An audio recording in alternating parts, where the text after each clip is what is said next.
All right, allow me to say, how are you all seeking of your time as you create time to exist? No. As you say, I suppose you're all wondering why I've called you here. We called you here. We called each other. Okay. The co-creation, therefore, that we will address in the calling of each other, in the sharing and the blending of the consciousness, as you are creating it with us and with yourselves, with your own civilization.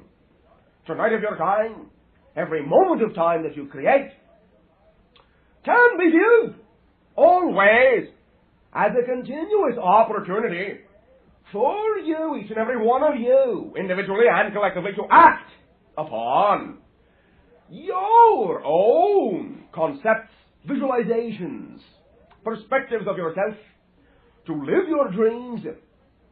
Now, in this way, therefore, recognize that, as we have said, we are beginning to view you in this way. We are viewing you in this way to now allow yourselves to be consciously aware of your co-creation within every endeavor in this way, with us, with yourselves, and thus free to act upon every aspect, any aspect that you find yourself vibrating in accord to, that you find your imagination, your excitement vibrating in accord to act, to be, to do. In this way, you will find that as you move from third to fourth density reality, your world will become a more, I'll say, consciously activated world. In this way, you will find yourselves the opportunity to always be acting upon your dreams, upon your excitation, upon your imagination, to live your dreams. You will find that while from time to time the idea of thinking, meditating on something will also still be valid to some degree, you will find yourselves in this way more active, in the sense that you will be willing to not so much think about an idea or a plan, but immediately, as you conceive it, put it into action, act upon it. And because you will be, I'll say, operating through your knowingness, that will allow you to create your lives as the ecstatic explosion of coincidence, you will always find more than enough opportunities to act upon when you are willing to act. And in this way, your life will, in your terms, become more active in that way. Not that you will just be doing busy work, no, but in this way you will find always opportunities to act upon your desires, because you will be attracting them to you consciously, and you will see how they plug into the overall idea you have chosen to explore by creating this physical life, this time of your time, as you create all the time that you experience to exist. Do you follow along? Yes. Sharing. Yes. Then you. I would like to ask a question about reality as opposed to creating expectations through creative visualization. All right. Understand, however, it is all reality. You follow me? Everything you do is the creation of a reality. You are the creator. Everything you create is a reality. Okay, but, and... Thank you. I thought that you had said before when we were talking about my house situation that if I was creating expectations that wasn't necessarily... You would still have some reality. Understand that whether you do something or you do trying to do that something, you are still creating a reality. Whether it is the doing of the thing or the doing of the trying, it is still a reality. Follow me. If you are creating expectation, that is the reality you are creating. It is not that you are not creating reality, but you are creating a reality of expectation that perhaps you do not prefer. You follow me? I think so. I'm just wondering, well, you know the concept. All right. Thank you. Understand, therefore, in this way, when you allow yourself to create the idea of visualization to assist you as a tool towards the creation of the reality you prefer, simply realize this. The visualization technique is just that. It is a technique, a tool, one way, not the only way, And in this methodology, you can simply allow yourself to know that whatever pictures and feelings your imagination, which is perfectly tuned to the being that you are, creates in your mind's eye, will be representative of the overall idea that you desire to create in your reality. But simply in this way, do not put the expectation upon the arrival of that reality in exactly the manner that you perceive it. For it may or it may not come that way. But simply know that the creation of your visualization will be the activation mechanism, regardless of whether the reality exactly mirrors the pictures you created in your tool of visualization or not. You follow me? Yeah, but isn't it advantageous to be more specific or as specific as you can be when you are trying to creatively? In a sense, but understand, once again, you can be as specific as you want as long as you do not put the expectation upon the, I'll say, reality having to come through that way exactly. Okay. You follow me? Be as specific as you want, because this will focus you. It will focus you in a certain way, but understand it will not necessarily focus you in the way you think it is supposed to. You follow me? But you will be focused. And it may, depending upon how you have manifested the visualization, it may mirror rather exactly what you have visualized. But again, it may not. But simply recognize in this way that whatever does occur is the reflection of the reality you chose to experience and will always teach you something about yourself. You follow me? Simply ride with everything you create. Let your physical reality be an obvious reflection of what you believe about yourself. Then you can prefer something else if you find that what you have created is not to your liking. But you do not have to prefer it with judgment against the thing that you do not prefer. Simply preference is simply knowing what you are aligned to. Judgment is the invalidation of everything you are not aligned to. But by judging it, you automatically become aligned to it. And that is, as we have said, the source of your phrase, judge not lest ye be judged. It is not that you are being judged from someone outside. It is that you are aligning yourself with the vibration of a judgment, and therefore you are judging yourself automatically, or you would not be able to perceive the idea of judgment. You can only perceive that which you contain or vibrate in accord to at any given moment. You follow me? Mm-hmm. Will this have clarified the idea to some extent? Yeah. Sure. Well, I followed you real clear up until this last little part here. So that if you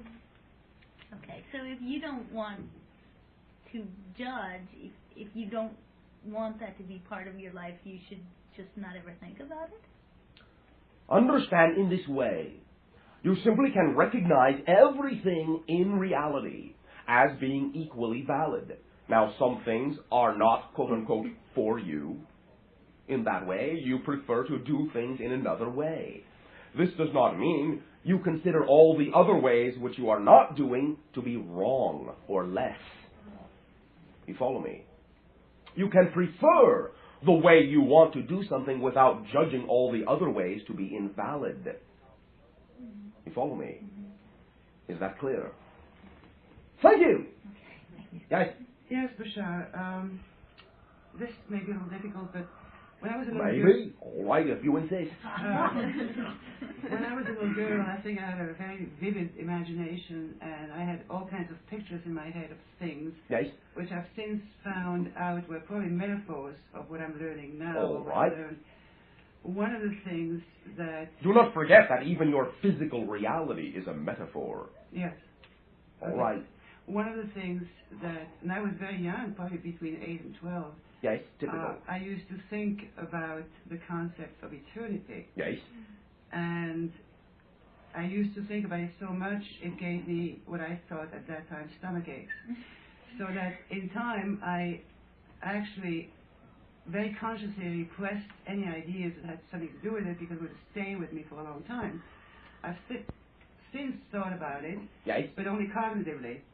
And this past week, I thought about the concept again, but I felt the concept, and I had the same experience that I used to have when I was a little girl, namely really a pain in my solar plexus All right. that radiates and is sort of a free-floating anxiety, and it stayed with me for several days and was very uncomfortable. All right. Understand, first of all, that you are connecting to the idea of your future self as you were then, as this will most likely occur in the area energy you call the solar plexus chakra. You will find, however, that much of the pain is simply due to the idea of the difference that you hold between your present self and your future self. Also recognize that what you were doing when you were young was recognizing your own eternalness, but also recognizing that you have chosen to be physical, and if you kept on recognizing the eternalness to a certain extent, you would not want to be physical any longer, so you shut it off so that you could do the job you came here to do. Now, in this way, you're only forming an association at this time. You do not have to have the pain. Simply recognize that you know you are not going to take off. In this way, you can explore the idea of your own eternalness without feeling that you are going to lose contact with the physical reality that you have chosen to exist within. And you can allow the blending of your future self with your present self to be one of the ease of creation without seeing the dichotomy in this way or judging the physical reality to be less than that future reality. And that is the only thing that causes the pain. The idea that you are creating a quote-unquote lower estimation or lower vibration of yourself in the present and a higher estimation or a higher vibration of yourself in the future. And when you compare the two differing vibrations will cause friction in the physical form. It will cause pain. You follow me? Yes, but what really causes the pain is when I start thinking about that everything will go on and on and on forever. But the alternative is not very nice either, that it stops. All right, but understand it is not that the everything going on and on forever is this way not a nice idea. Simply that the further and further you extend your idea of your future self, the higher and higher the vibration you make of the idea of your future self, the more and more difference you create between your present and future self, the greater and greater the friction, the greater and greater the pain if you are not willing to assimilate and stop judging it. You follow me? Yes, yes. So what I should do is... Not should. What is your preference? What I will prefer to do yes. is... Oh, I don't know. To explore from what point of view? To allow yourself to be in the present all that you validly need to be. Okay. Understand that you are eternal. Recognize the only thing giving you a pain is attempting to perceive that eternalness from a limited point of view. Yes. Live your life. That is what you chose to experience. Okay. That is why you are here. Okay. Live your life. But at the same time, I felt that this happened this past week because I am growing in those right now. Of course. And you are becoming the future self. And recognizing that it is all right to know you are eternal and still live a physical life at the same time, and that both concepts are equal. And that they can blend. And it's not painful once you're beyond that. Is that right? Once you are it. Once you are it. Now you said I started to explore, to get in touch with my future self. Now you are Daryl's future self, right? Yes. How would I find my future self? By continuing to live. Understand, again, this is the transformational life of your planet, of your society, of every individual within it. You are in the middle of the transformation from third to fourth density dimensionality. Yes. Therefore, one of the ideas that goes along with that is allowing yourself to become, in a sense, your version of the future self. When you find yourself in fourth density, you will be the future self. It will no longer be something out there that you have to achieve. You will be it. Right. By simply allowing yourself to know that you already are it, you will find it. Okay. Because you will continue to live your life that you chose to live, and every event you chose to experience will be experienced. You're not going to miss out on anything. I'm not worried about it. All right. Then understand, if you are forming a connection of yourself as the future self, you will become that future self in due course. Keep living. That is all you have to do to experience everything you chose to experience in this physical life is keep living. Can I find out at this point what that future self is going to be like? Use your imagination. What do you imagine it would be like? I see. Okay. Then, once you have that feeling, once you have that picture, if that is how you create it, then start acting like it. Then you will be it. Yes. You follow me? Yes. Very simple. Thank you. Thank you. Shirley. Sure. All right. Start there, go that way. Hi, how are you? Perfect. How are you? Oh, well, I'm You'd better say perfect. perfect. I have a couple things here. The first thing on creativity, and as you know, and many of the people that have been going through the last 6 months with me on creating this job in this movie Out on a Limb, Yes. I created it, and I'm Oh, here. very good. Yes. And it's nothing like I expected. Oh, very good.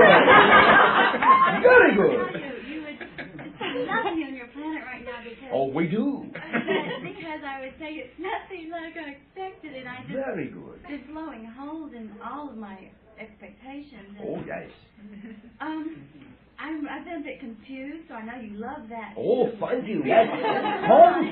Confusion with more of yourself. Yes. I'm confused and I don't understand a lot, so I know I'm in a perfect state. Oh, very good. You will, therefore, be very excited that you are creating so many holes that will fill themselves up with great excitement and enjoyment Well, and great experience. Well, I haven't been choosing the excitement. I've sort of been choosing the Oh, you judgment will. for the last couple of days. That is all right. You are giving yourself an opportunity. Remember, do not judge your judgment. You are giving yourself an opportunity to view many aspects of yourself because you have put yourself in a new situation. Now you are able to look at new facets of yourself and allow yourself to integrate them. It is all right. Relax. Okay.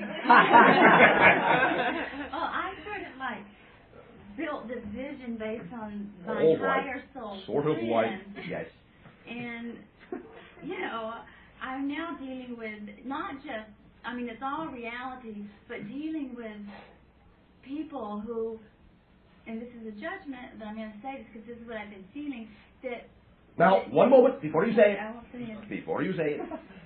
Recognize Yeah, that you can say, one moment. You can say the same thing without judgment if you wish. Okay. Go ahead, say it with judgment. No, I don't have to go home crying. I mean, for 6 months this has been my goal, and I'm here, and I've been crying every day because. Then you are centering. Yeah, but what I'm centering around is real difficult to see. I go, it's like I'm going, did I fuck the creation up or How what? can you do that? That's what I keep saying. My higher self says that it's perfect.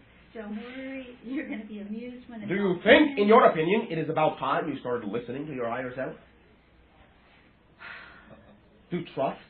I do trust my higher self, but when I'm sitting around and 8 truck drivers are trying to make it with me, I don't know how to deal with it, and I don't know where my higher self fits in there. I just You don't know where your higher self fits in? You know, and it's like I try and talk spirit to these people. You and they what? Like, You what? I talk it to them, and they tell me to meditate for them. I Understand in this way, first of all, are you talking to these people because you feel you have to change their beliefs? No, I'm not. All right, I'm talking to them because I spend 12 hours a day with them. fine. Changes the subject from sex to spirit anyway. Yeah, so I just, you know, and I mean, Nothing the wrong whole, with the subject of sex. No, it's great because I'm expressing what it is to me, and you know, they probably never heard that before. But All right. I'm so tired of hearing that because they're men that I have to deal with this. It just really bugs me. And But you know, you are the one that is choosing to view it in that way. Why not simply trust your higher self already knows that you are simply expressing what you know yourself to be, and those individuals are going to partake of it on whatever level they want to. Why let it bother you? yeah. Why not feel the joy of simply knowing you are doing what you want to do? Well, this isn't exactly what I thought it would be. Good.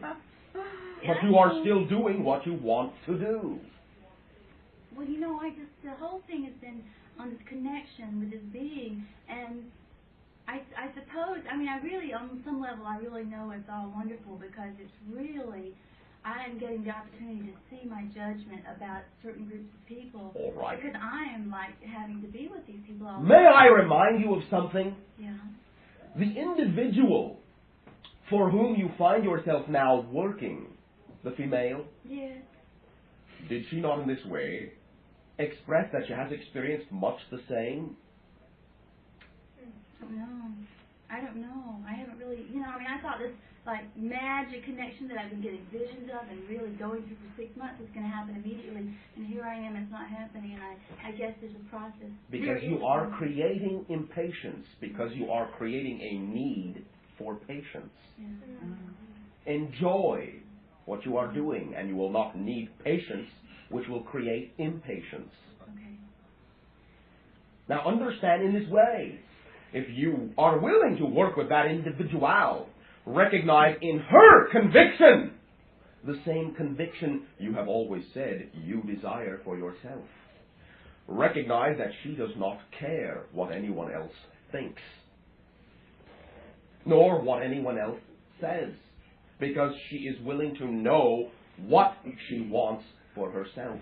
Well, I don't care at that point. I mean, I really express myself, and I hear the things that are being said even about that being, and so what? I'm feeling certain... Because you are taking responsibility for other people. Yeah.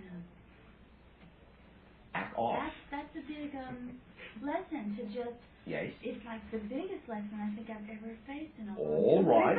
Then you know that if you are giving yourself bigger and bigger lessons, you are growing. Because you can handle it.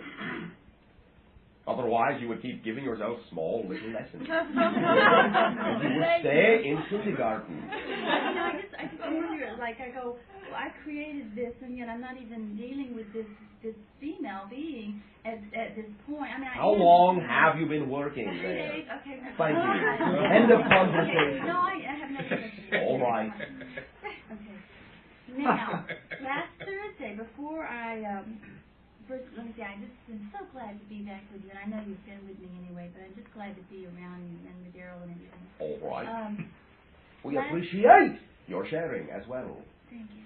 Last Thursday, I saw Leah, and in the middle of that, developed, a lot of emotional discharge, and I understood it came from a lot of recognition was coming together inside of me, an integration process.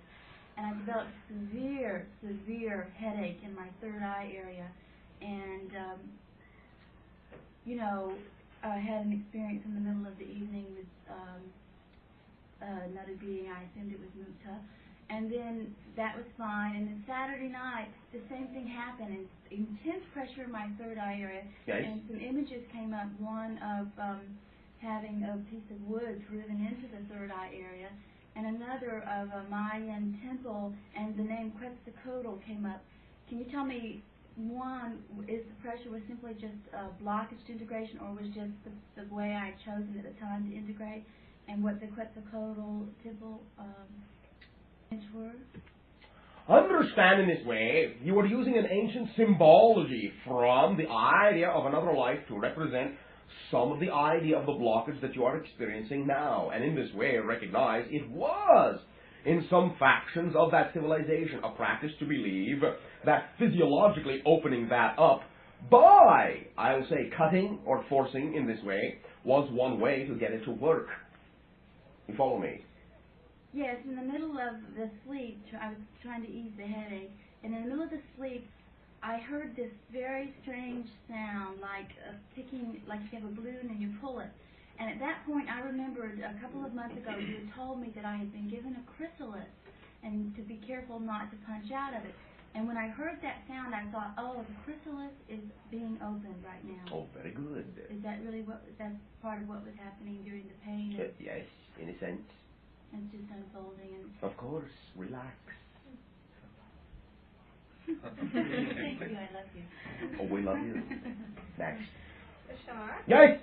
Hello. Hello! Haven't seen you in a while. As you know, I work with regressive hypnosis, and I have a question concerning that. My very, very, very close friend Anne, back Very. All right. back in New Hampshire, had a near-fatal car accident 3 years ago Yes. that she will not let go of. asked me to regress her back to the accident for the purpose of releasing it once and for all. Releasing what? I don't know. It's an image or a feeling I'm getting that she needs to just release it and let it go. And I don't know if I'm using the right terminology, but... Does your friend, in this way, remember the actual accident itself, or not? Yes, she does. She wasn't even unconscious during it. It happened and then she was just laying there waiting for the ambulance. So, this is what she told me. I'm not sure, maybe she was astral, but she... All right. What in this way, again, does she feel she needs to release? Is she in this way creating for herself the idea of guilt with regard to this? Possibly. She says that she's two different Anns. She's the Ann. She used to be the Ann before the accident, and now she's the Ann with the accident, and her whole life is screwed up because of this accident. If she says so. Well, yes, and why does she choose to believe that? I don't understand. Why don't you ask her? I've been sitting around for 3 years, patiently waiting for her to ask me to help her. And now Why? I just felt that in some way I was going to help her with this. Have you simply ever talked about it? Yes, we've talked about the accident, but... Have you ever asked her why she chooses to believe it is, in your terms, screwing her life up? I've expressed to her that I don't understand why she's doing this, and she just says to me, Lisa, you don't understand. Then ask her to explain it. Obviously, she does not understand either. When she explains it, she will understand. Well, maybe it's me that doesn't understand. Maybe she is explaining it to me and I don't understand. Because I feel something like that wouldn't screw up my life. All right. But I've never in this life gone through something like that. All right. But again, simply ask her in very clear and concise terminology to explain why she believes that that incident is something that has to have a negative effect on her life. Yes, I plan on doing that. Anyway, finishing the question here, before I forget what I was going to ask. I've only worked with past life regressions. I haven't worked with present life regressions. And I'm wondering... Is there a difference? Well, not technically, but... Then there is no difference. I'm thinking of the imagery used. And also what I wanted to find out, if you could give me any information, is there something in a past life of hers that has to do with this accident that I should know before I do this? A sensitive spot or something. Does she want you to do this? Yes, she's asked me. I haven't even... All right. Then, first of all, allow yourself to ask her before you do this the idea of, can she, in her imagination, imagine anything at all, no matter in her estimation how minuscule, anything at all that has been of benefit as a result of the incident? Anything. Anything. Can you think of anything? No, not directly.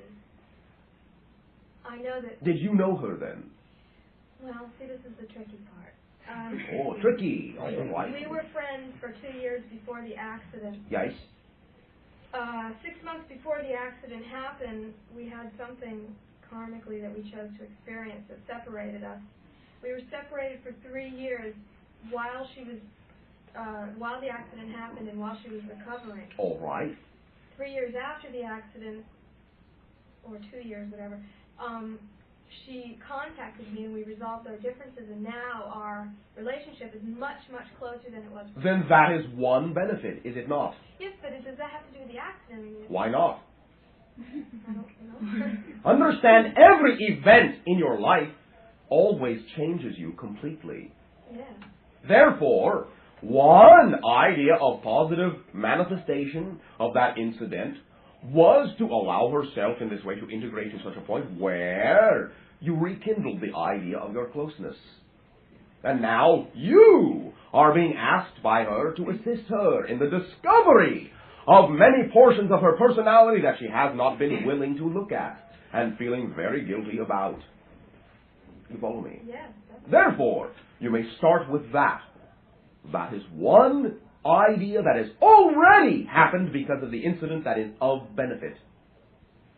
I see. You follow me? Yes. As far as just the actual regression, Any regression, you may simply consider all regression, present life, past life, future life, to be always the same idea, since you are always proceeding from the present point.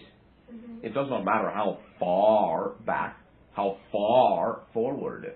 These are all nebulous terms. Simply, in this way, recognize you are only creating your past and your future from your present anyway. Yes. It does not matter how far you turn the dial. So I understand it to be that it is fine to use the same procedure, the same visualization that You can, but allow your imagination to guide you. If you feel that you wish to change something spontaneously, change it. Act upon your instinct. Act upon your intuition, which will always assist you if you simply allow yourself to connect into her through unconditional love. Rather than, in this way, judging yourself, am I going to do her a service or not? You follow me? Yes. I will admit I have some fear. I'm creating All fear. right. Then this for you is an opportunity to integrate and allow it to be unconditional love that allows you to assist her to make her own changes. Recognize you will not be changing her. She will be changing herself. She's going to release a lot of emotion, and All right. Very good. I realize it will be a growth for me to experience this with her. All right. Maybe the fear isn't fear, but excitement. Very good. Yes. Okay, this is wonderful. Thank you. I just want to say that the second half I'd like to ask you another question, but the timing's not right now. So Oh, all just right. wanted to warn you. Warn me. On look out. Next. Thank you. Bashar. Yes. Was my future self who came through the physical channel 2 weeks ago the same being that Carol saw at the light panel in her quote-unquote regression vision? Why do you feel that it might be? I felt it when my future self was fine-tuning me, that it might be connected, and Carol said something about me in that form being sort of a switching post for galactic information. And you identified with that idea? Yes. Then simply act upon that and see where it gets you. If that is what is resonating within you with the strongest degree of activity, then follow that idea and see where it gets you. Obviously, the idea of ultimately true or not true makes no difference. It is your own truth, and it is an indication for you to follow that path until it changes. Plain and simple. Okay. You follow me? Yes. Thank you. Was that future self, or I'd like to ask you ultimately, how far in the future on our time track would that future self exist for me? Oh, I don't know. Okay. We have trouble with Something that I have anyway. to think about. Okay. Also, Do you, right now, feel any particular idea of how, quote-unquote, far you think it is? Yes or no? Right now. Yes. How? Not too far. Very good, thank you. Recognize the idea of putting a time frame in that would separate the future self from the present you. We would prefer that you simply consider yourself already to be the future self so that you can begin to act like it. As you've already said. Yes, thank you. Also, I had a dream a couple of years ago where I was running through a corridor very brightly lit with no specific points of light coming out of the walls, really. And I was opening up doors all along the corridor, letting out beings who would run after me, and it was like we were all escaping somewhere.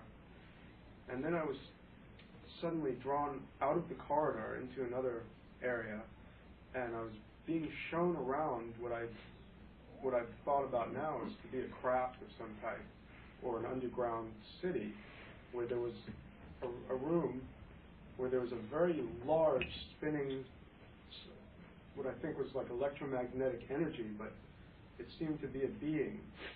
And there were many panels on the walls with holographic type maps and charts and lots of light panels as I just described. Yes.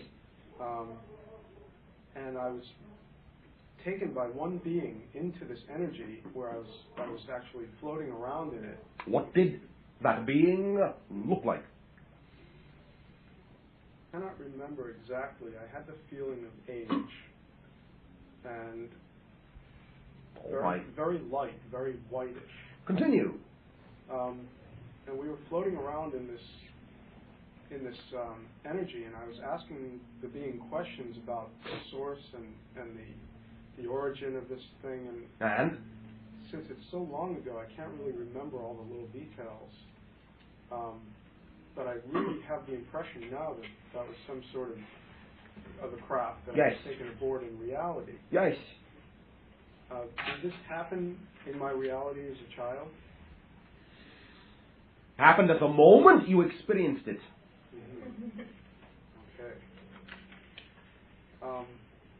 Is that related directly to that future self? No. Okay. Do you believe me? Thank you. Thank you. Now, the beings that were all being set free, there are two ideas I've had that was you. That they were all me. Yes. Past selves, future selves. All the portions of your personality that allowed you to integrate to the point where you could then become equal to the vibration of being aboard that craft. You follow me? Yes.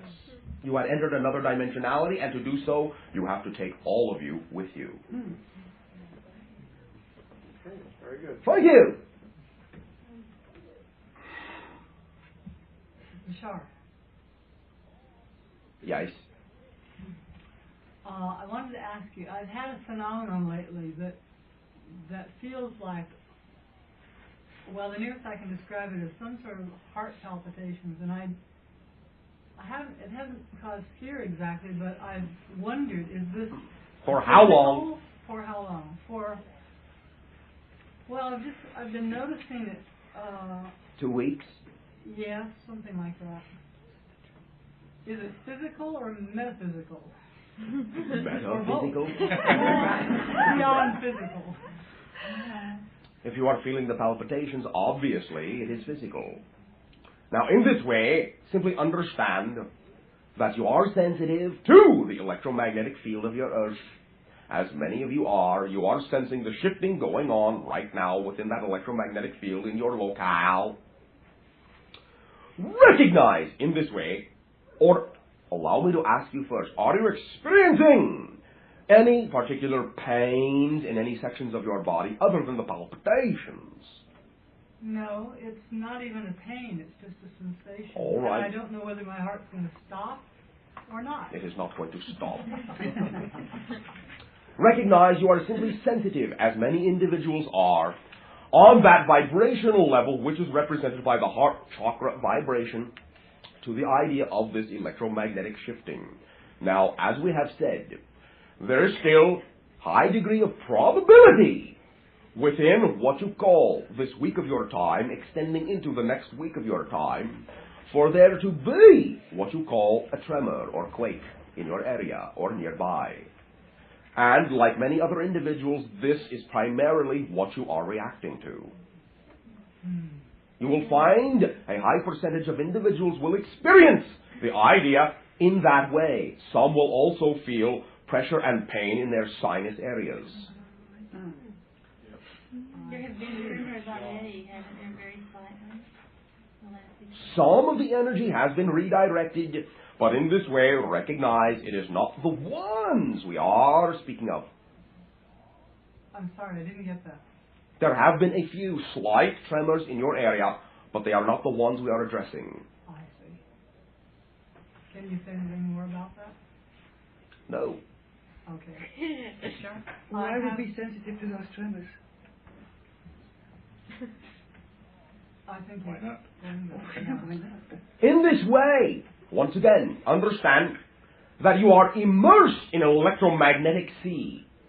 You yourself are the product of electromagnetic vibration as you create your physical reality. Thus, every chord that is plucked in the electromagnetic sea, you will find some portion of yourself vibrating in accord to. You follow me? Yes. Thank you. Thank you. I had one more thing. All right, then you. Okay. Oh dear. Actually, I have several, but I'll just stick to one. When I was a child, I used to have very strong desires to fly physically. And I used to stand on the garage roof and get ready to fly. And I knew without a shadow of a doubt that I could do it if I erased all doubt. And I could see myself physically taking off and flying. All right. Understand in this way, and of course, you know it is not unusual, that for the idea of children who have not been physical for very long, there is still a very strong conscious connection to your ability in this way of having control over your reality, and also, in this way, a conscious connection to the astral traveling, out-of-body traveling that you do all the time when you are asleep. Yes. What can you tell me about what it takes or how long it would be before I could really achieve that? Understand simply that you have made an agreement to be in this reality. And if it serves the purposes of your service to this reality, you will automatically attract all the situations to you and information that you require to be able to become that idea. Exactly in perfect timing with all the other ideas you need to be in sync with. Yes, you may simply allow yourself to keep it within yourself as an idea, knowing that for you it is a potential. And in this way, simply allow yourself to be attracted to whatever situation, beings, or information can, in this way, allow you to spur within yourself this change when it is appropriately timed. Very well put. Thank you. Thank you. Hello. I've been doing very well with my fears. Oh, well. Very good. How have you been taking them to lunch? Well, actually, lately it hasn't. It used to be in my mind often. Now Yes. it's kind of fading out, and I think of it sometimes. But All right. now it's going away. What I'm going through this last week is guilt. Guilt? Like Over having lost your fear? No, believe me, I don't have any guilt about that. But Oh, what do you have guilt about then? it mainly goes on with Luke, my son. Luke! Yeah. Why do you feel guilty about Luke? It goes about sometimes when I leave him to the babysitter.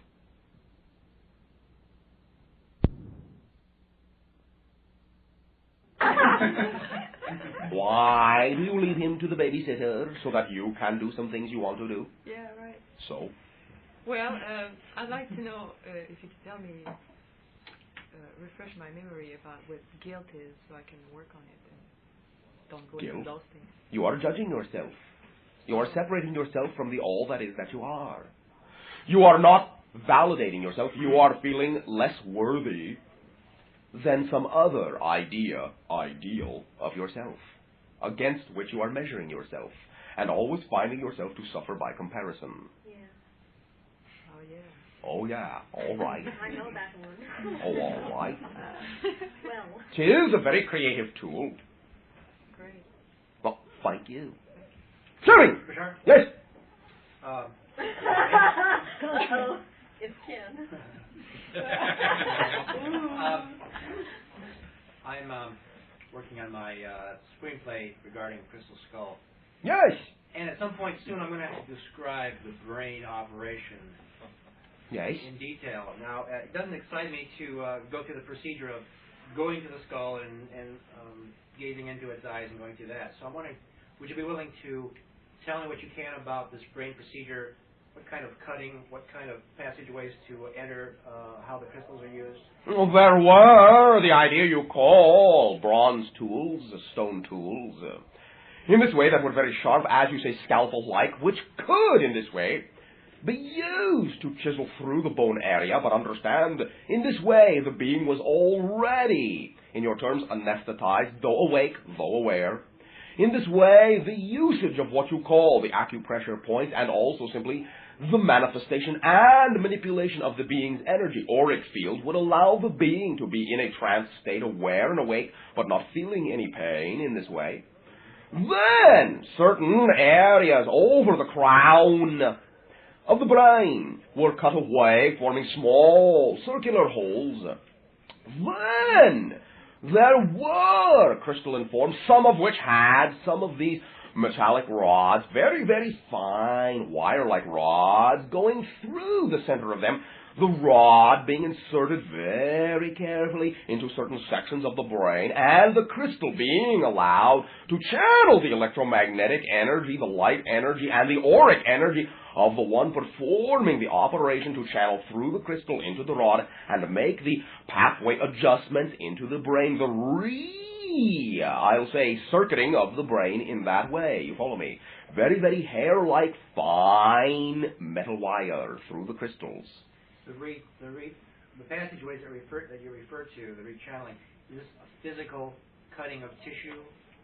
It is not so much a physical cutting of tissue. It is that the insertion of the wire will carry the charge of the electromagnetic energy down to it and will automatically electrically rearrange the circuitry of the brain. Okay, are these rods very fine wires, really? Very fine, hair-like. Yes. Inserted between tissues, or do they yes. penetrate tissues? Some, very few, were inserted into the center of the cellular nucleus. But for the most part, you will find that they had plotted out the idea along the median line of what you call corpus callosum, and in this way allow themselves to ease the wire down in between the tissues to reach certain depths, and in this way activate the energy and then retrieve the wire. You follow me? Yes. Now, how many holes and wires? I guess they're about the same. Usually one hole and a few places within that one area. Sometimes there would be other adjustments, and then sometimes the holes would be over the third eye area as well as the crown chakra. Meaning, like in our forehead? Yes. Okay. Usually one or two holes would suffice. For the entire procedure? Yes. Okay. How many different wires would be inserted on the average? Usually same wire a few times. I see. Now this wire then has a crystal that it has penetrated at one end, at the... Yes. Okay. So the wire will extend beyond the crystal. Okay. Not as long on the top as it is on the end in which it is being used to be inserted into the brain tissue. I understand. Now, the way I've written my screenplay is tricky because I don't have a person performing this operation on another person. I have him performing it on himself by way of a computer device which runs a surgical robot. It's an invention of my own for the purpose of this particular screenplay. All right. And You so know that you do not need the robot, as what you term some of the individuals were capable, except with the assistance of another individual to cut away the portion of the skull, of performing the operation on themselves. Okay. That's interesting. They would put themselves in such a trance state that once the holes were open, they could guide their hands in this way with their automatic knowingness, and in this way allow themselves the opportunity to utilize that idea. But recognize this. For the most part, this was early on in the procedure, and later the ones who were performing the operations could make the changes within themselves without cutting into anything. Yes. They simply willed themselves to change, in a sense. Okay. Now, would this operation be done one time and that rechannels it so that once it's done, There were, from time to time, necessities to repeat the operation depending upon the belief structure of the individual and their particular life pattern, but for the most part, yes, once was enough. Understand, therefore, they knew they contained then the potential to be able to synchronize with the few beings that you would call priests or doctors, which were much the same in that way, in that time. And in this way, then, they would coincide, co-link, synchronize their vibrations, and so make the transference from one dimensionality to another altogether. I see. The operation simply gave them the potential to know they could do it. All right, good. What diameter would these holes be? not more, usually, than, in your terms, an inch to inch and 1/2. Okay, and then through this one particular hole, the person would access several points in the brain with the tool on it. Yes. With several different probes. All the points necessary to change were accessible only from the 1 or 2 holes. I see. Okay, thank you very much. Thank you. Bashar. Yes. I want to try something different. Always. Yes. Would you be willing to make some announcements for me for the next month? Make some announcements for One you? announcement. You remember the announcement I made Monday night? And then Your coats. Yes. Would you be willing? You see, here on this planet, it's been my experience that we tend to be a bit lackadaisical about something. We? And, Who are you speaking for? well, me. Okay. All right. And I'm trying to. You're what? I'm attempting. You're what? I'm doing something creative. Oh, very good. And with your help, I really feel like this will be. With my help? Yes. Why do you need my help? Why not? Why? Do we have to get into this? Is this your creative project or not? Yes. Then Am I not talking to you about my project? you are talking to me about it, yes. Okay, yes. What has that got to do with you doing it? Well, the point is, I can do it better or faster if I got to. Okay, I could do it in a way that, with your help, I feel that it will be innovative and it'll get more of what. Are you attempting to flatter me? No, I'm attempting to ask you to make the announcement. Why? You just did. Allow me to simply ask you, why are you not making the announcement yourself? Okay, well, you've heard me making the announcement. So? Now, the thing is, if you made the announcement for me, You think it would carry more weight? people come to see you, to talk to you, okay? Now, I am not going to take your power, no thank you. Thank you, Bashar. It is your power. It is your idea. It is your reality. Allow yourself it's to be my equal. reality that you are confusing what I'm talking about, all right? The point If is, you wish. I'm doing something innovative and creating it this way. Yes? It appears to me that it will add a little more color to the situation and interest, okay? And that's why I'm using this mechanism, okay? If it's a no, thanks. You know, I don't necessarily need to get into a big thing over it, you know. And I'm not necessarily saying that I don't feel like I'm giving up any power of mine. I think I'm using a real creative tool here. All right. You see my point? Are you suggesting that we co-announce it? Okay. Yay. Thing is, it gets a bit expensive for me to attend every session, and that was one of the reasons. Why do you have to attend to make your announcement? Well, I don't. You are doing the announcement, and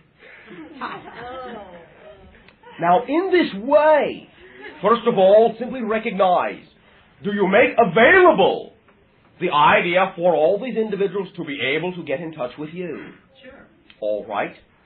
Then in this way, do you allow yourself, while you are here now, to make available the idea of this announcement to these individuals? Well, I will. Go ahead. Yeah. Right now. Okay, thanks. Anybody in the house that would be interested in giving up an overcoat, top coat, that sort of thing, I would like for you to donate them. Okay, I have a card I can give to you, or you could bring them back here next session, and I can pick them up. The purpose of the coats are for street people. Oh, very good. Great. Now, in this way, allow me to say, I will be happy to. Thank you. Right. You may also, however, provide first all the information necessary the purpose you have stated, and the methodology of contacting you in your written language, so that it will be something that individuals may refer to. This will then be, as you say, displayed here in what you have created to be this house. And in this way, therefore, they will be able, once the reference is made, to act upon their own right. Thank you. I think that was pretty clever. Clever? Pretty clever. It is, as everything, creative. Thanks, Bashar. Oh, thank you. Now,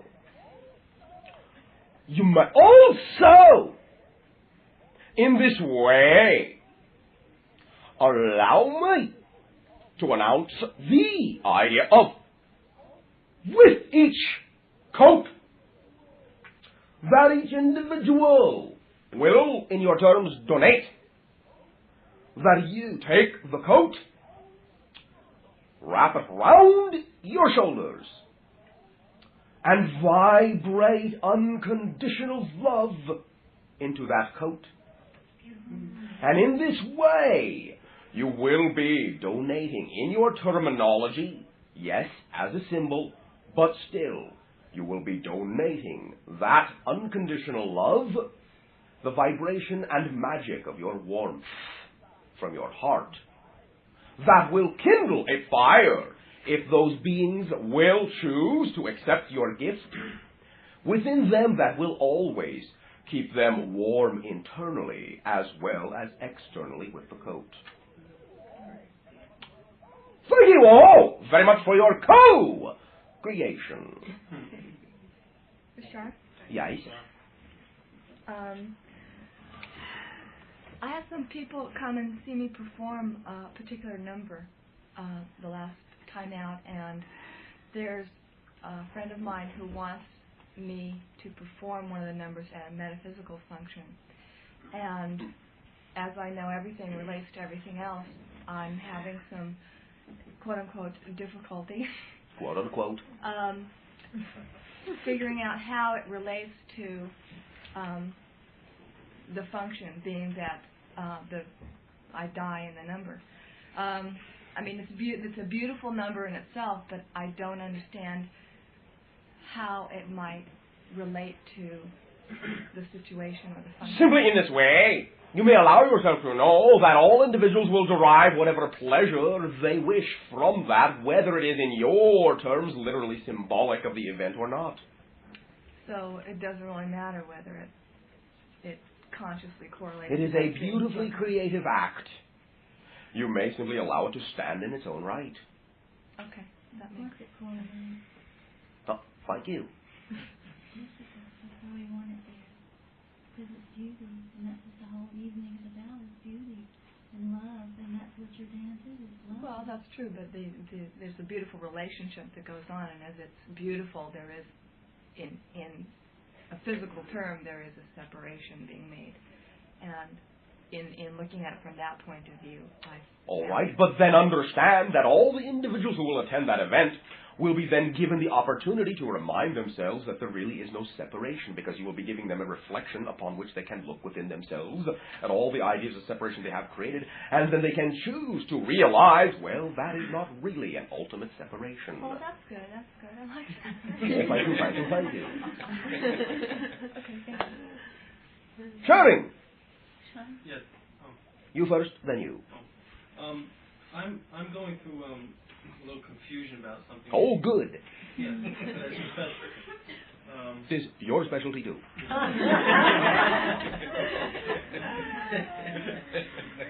Anyway, I've achieved basically the goals I set out for myself for coming to LA, and I'm thinking about moving back to New York, New Jersey area. All right. But I'm that's what my confusion is. I've been able to sort out what I want to do at this point, which is really continue working in the field of education and counseling. All right. Primarily. Yes. And I'm thinking about starting graduate school back east because there's a good program there that I like. Oh, all right. Very exciting. Yes. And so I'm just confused over actually making the move. It's a big move to leave here. Big move. Yeah, 3,000 miles. Oh. No, that's not really the thing. It's just, I don't know, I just like LA. I'm just wondering about... Can you not come back? Yeah, well, sure, I can come back. All right. To visit. I'm just wondering if there's anything you can perceive that I'm not perceiving in helping me to, like, make a final decision on that as far as... Only that there are no final decisions to anything. Simply act upon your own instincts. What excites you? Do whatever you want. It will always all be all right. I agree with that. All right then. No problem, is there? No. But... One of the things about counseling that I've been thinking about is with all the changes occurring, in general. Yes. With there's a lot of new age counseling, you could say. All right. Just all the ideas you pick up from channelings and yes. All the tools are changing. Could all be integrated. I'm wondering if I attend a program that exists already that deals with other existing philosophies, it would sort of be a waste of time. What? A waste? Why would you want to do a thing like that? Why would you want to waste your time? What? Then understand that anything you do is not going to be a waste. You will always give yourself the opportunity to derive benefit out of it, no matter what. That's true. You can simply understand that it may give you the opportunity to recognize many ideas that you can simply then, I'll say, allow yourself to see how you can adapt them to the new age ideas so that you can find yourself able to communicate to many different individuals coming from many different points of view. Because you can begin on their home ground and allow them to see how what you perceive connects into it. You follow me? Yes. You will be speaking their language. Mm-hmm. I can see it very useful. All right then. I'm just wondering if there's any other. My feelings are to do it. Thank you. End of conversation. Yes. Okay, just a second. Time's up. Okay. There was conversation before about time regression, and I have questions about creating time as we create it. Yes. But I'm confused about how history fits into that, because if we are creating time right now, and if we do time regression, and are we then creating what used to be? Are we creating something? Oh, this is really confusing. You are creating your past from your present. Now, understand in this way, all ideas exist right now. You can create the idea of a continuum, of a timeline that you may agree to adhere to, but this does not mean there are not other parallelities that are going on that are just as valid, just as real, that you simply don't allow yourself to recognize as being connected to the timeline you think you are. You follow me? No, not really. Do you understand the idea of parallel universe? Yeah, I do. All right. Then understand there is an infinite number of them. Mm-hmm. And you can crisscross over into any one of them at any time and never notice a difference. And you do. All the time. Well, okay. Let's say that, for instance, I was time regressed and that I thought that I felt that I was Napoleon in whenever Napoleon existed. All right. But that maybe someone else was time regressed and they felt the same thing. Does that mean...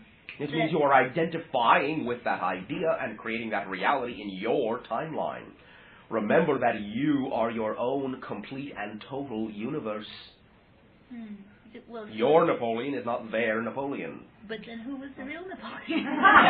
Napoleon. Other beings. And in this way, you, and in this way, everyone. Everyone is everything. Only you make the distinction that any one particular being is any one other particular being, historically. Understand that even what you call Napoleon, yes, you can recognize, and so to speak, follow the path of the particular quote-unquote spirit that may have represented that idea in your time track, in your simultaneous universe. But in this way, Simply recognize, therefore, that this is why we prefer to choose that there be no labeling and no need to feel that there is some importance to having been anyone.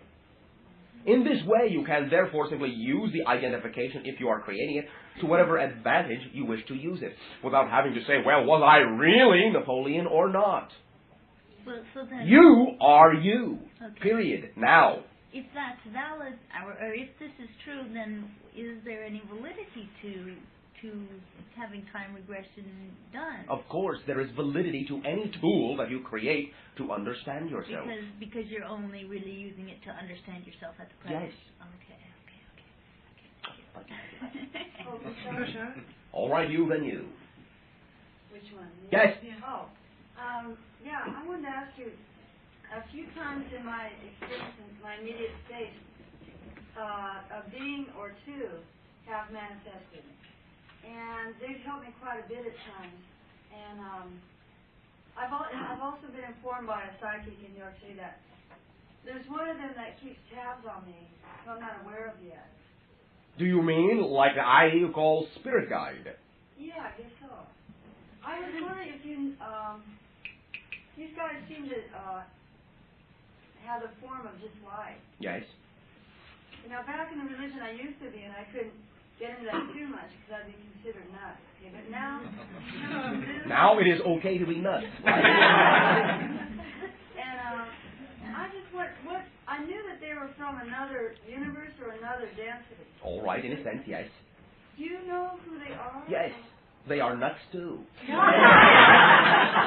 is why you get along so well. They are, in a sense, your projected images, reflections back to yourself of the idea of spirit guides. Well, you don't have to believe me. It's up to you. Couldn't they be someone saying hi? What is the difference? Understand that the only difference in that way is that spirit guides say hi at a particular time because they know what that timing will do. Oh. Understand, spirit guides do not run your life. Oh, no, I know that. Thank you. Okay, no, it's on a friendly type thing. I just wanted. What does that idea do for you? Now, really, it does not matter what you think of them. You can still interact with them, and in this way, you never have to quote-unquote know who and what they are, per se, since you already know they are friends. Oh, I see. Okay, well, it didn't matter to me then. I just thought I might ask. All right, but understand there is no such thing as idle curiosity. And your question is a creation for you to come to terms with your own interaction and creation of that interaction with them, so that you will understand yourself as their friend too. Oh. And be equal to that idea. Okay, and one other thing. If one goes into the fourth density, Yes. I think I experienced this a little bit once, but I experienced being on a level of existence that definitely seemed different than the former level. It seemed everybody was happy and smiling and all that. Yes. But then I remember I thought, okay, now I want to go back and help my family and bring them into it. Well, of course, that consideration of seeing my family that way, of course, brought me onto that level. Yes. Whether or not my family's on that level, right? Right. So it is a matter, part of the transition is how I view others, right? How you view yourself. And yes, in a sense, how you view others, yes. But it is all viewing yourself.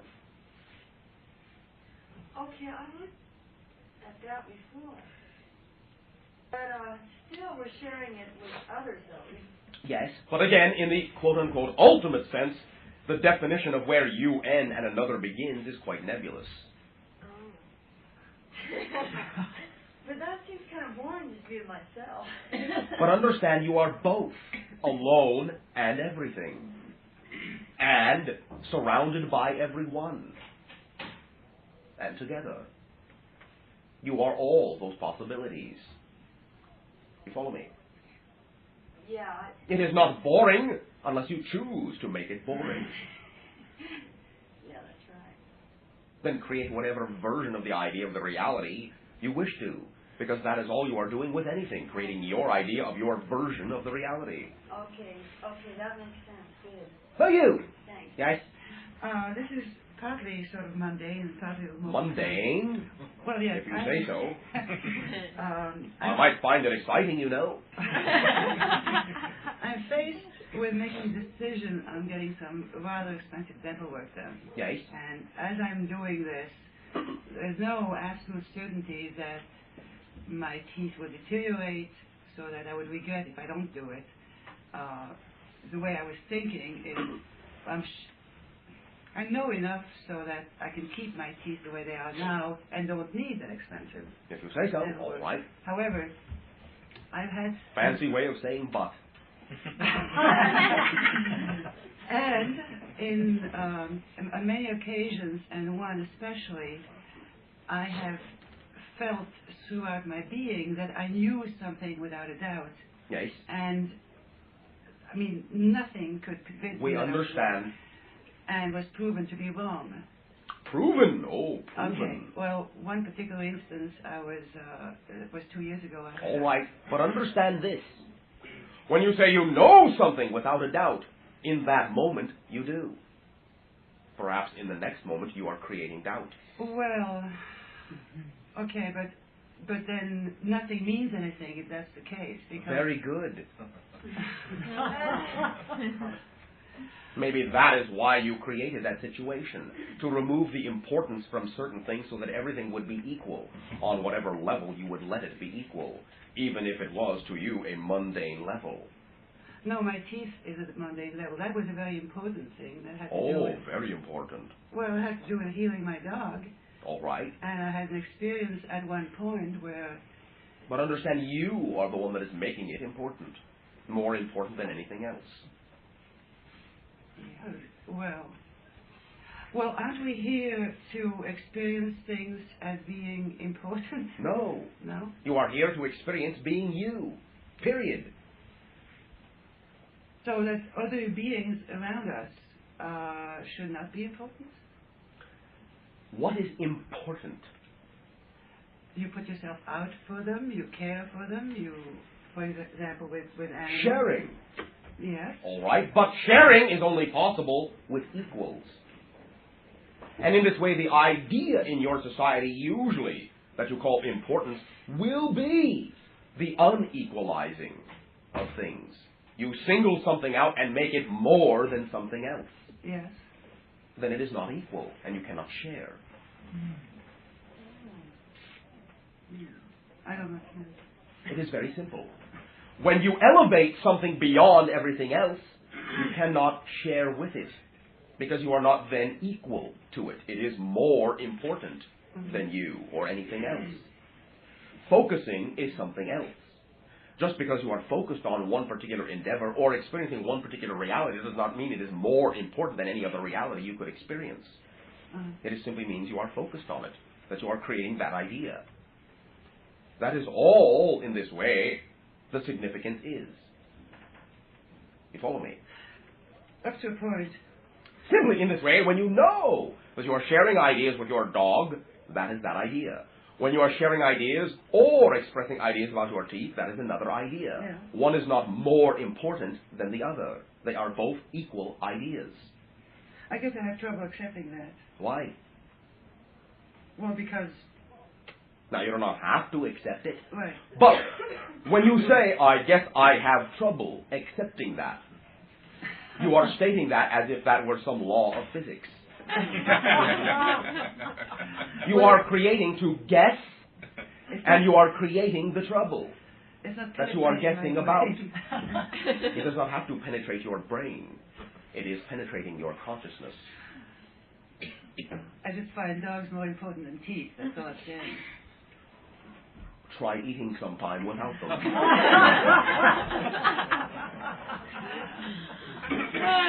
Perhaps you will change your mind. What do you think? Well, I can get false teeth, but I can't replace my dog. All right. But you can replace your dog. With another dog. Yes, or perhaps the same dog reincarnated. I hope so. You hope? I hope hope that the dog I lost Hope, 2 years ago. Hope. Do you know? Why do you hope? No, thank you. Hope implies despair. You hope something will happen because you despair that it won't. Oh. You either know something or you know something else. Why hope? All right. Do you know if my youngest dog is a reincarnation of the dog I lost 2 years ago? In this case, yes. It is? Yes. Oh, thank you. Why are you thanking me? Because the dog did it. But this dog, this young dog, Jamie, was born before Sandy died. There are counterparts, you know. Even in the animal kingdom, it is the same energy, because you need it to be. The animal kingdom is connected with far less separation than you deem your idea of humanity to be. And in this way, animal consciousness can always extend itself in this way into whatever body will be necessary to do the job of still acting as your guide, your friend, your reflection, no matter whether they overlap or not. Sometimes you can be surrounded by many different animals, and they're all portions of the same overall consciousness. Thank you. Thank you. Bashar. Yes. How about this, Bashar? Say yes after that. On the animals, my brother and his girlfriend have a very beautiful cat, and I don't know what's happening, but his girlfriend got what they call cat scratch syndrome from the cat. Have you ever heard of this cat scratch syndrome? Definition. Okay. Well, it evidently is very little known about it. However, it does attack the lymph gland of the human. So she is. What is the effect physiologically? Well, what this happened was it attacked the groin of her leg and a giant lump in her leg, and it's about the size of a plum, or maybe bigger, a large plum, and discolored, very discolored, and quite painful at times.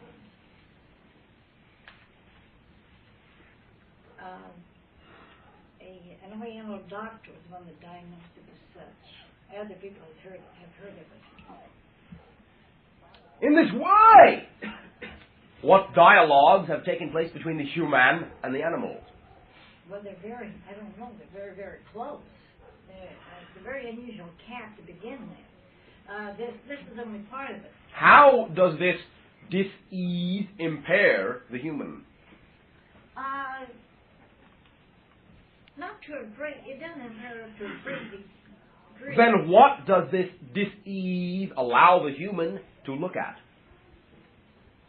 What type of considerations exist within the mentality that did not exist before the dis-ease was created?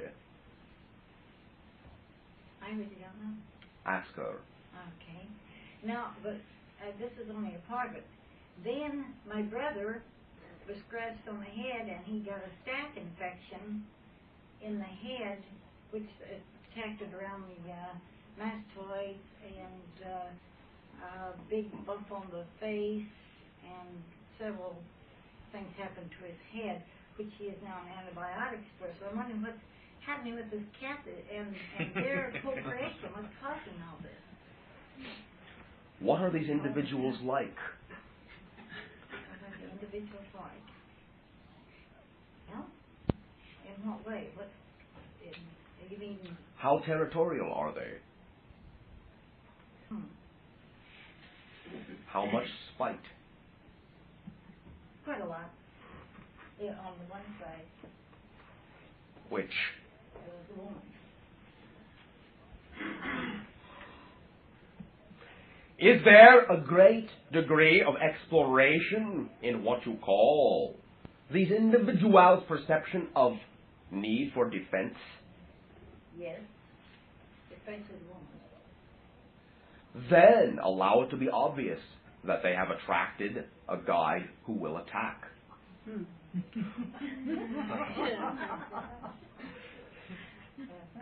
and render them, in a sense, afflicted in the areas that represent the source of their judgment upon themselves. Very good. So I'll just have to let it play itself out. If you wish. Well, My turn? Yes. We're going to take a break soon. Yes. A few weeks ago, Steve asked you a question for me, and the event or the thing that there was a question that I wanted answered. Okay. Yes. You stated that it wasn't. Do you know who I am? Do you know? I know. I was hearing you. Oh, anyway, I would like your viewpoint on why you felt that wasn't, the walk-in stuff wasn't so. Why do you feel that it is? Because I experienced. In what way? Oh, Lord. You're asking first. Yes. I don't know how to explain to you how I am. Why not? Because not how I am. How do you know, then, that you are a walk-in idea if you do not know how you are? In this way, you are telling me you feel you cannot explain yourself.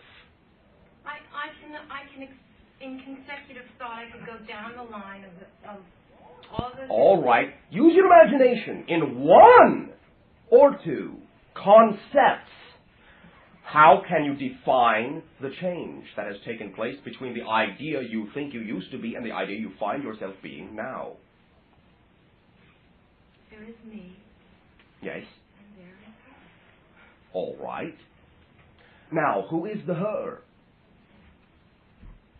Her. What did she used to be? Same thing she is now. Which is what? I guess what we all are. Light, spirit. Where is she? No time or space. Use, for now, the convenience of the colloquial language of your civilization. Describe the mechanics of the change. Well, some of it's I've never. Do you understand right now what you are doing? You are giving birth. Feel your way through it. All right. While you are assimilating that idea on other levels of your consciousness, allow me simply, in this way, to ask you, what did the body do before the change? What types of things did the personality enjoy? Have they changed? Yeah. From what to what?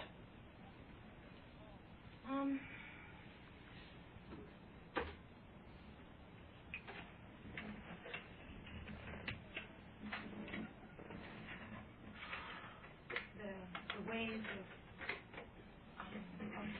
ways of eating. Yes.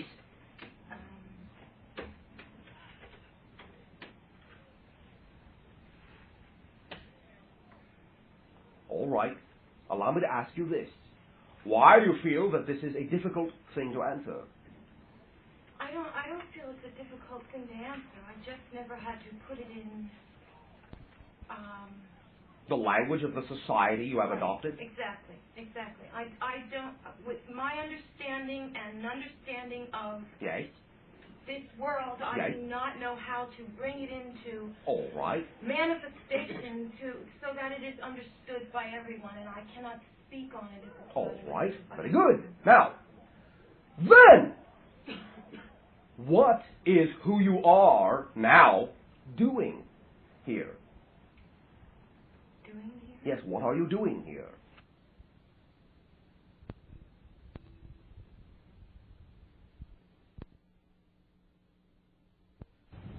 Here. I assume that you chose to come here. What are you doing here? For what purpose?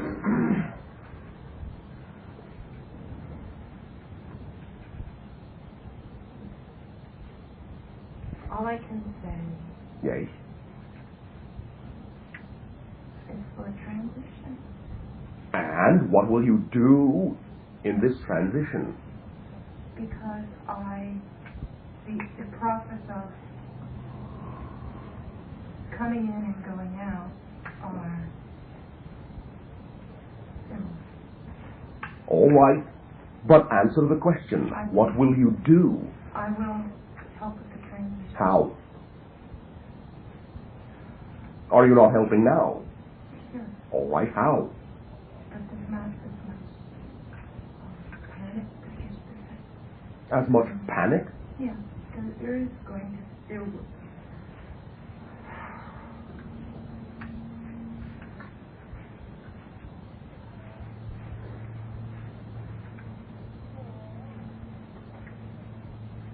You are telling me that what you are doing is assisting with the idea of the rechanneling of the energy of the transition for all individuals so they do not have to create the idea of panic? Is that what you are saying?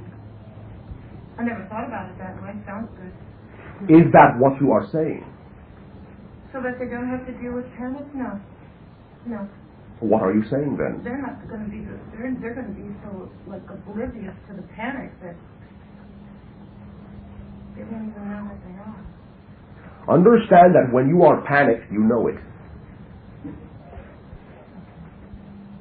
Plain and simple. Now, in what way do you find yourself assisting in the transformation? Am I correct in assuming that you have said that you are assisting in the transformation? Yeah. From third to fourth density of the planet civilization you call Earth, yes? I guess I'm not familiar with your third and fourth dimension. The idea in the colloquial language of the civilization you are in that says old to new age awareness. Okay. Third to fourth density. All right. You are assisting in that transformation, yes? Mm-hmm. How?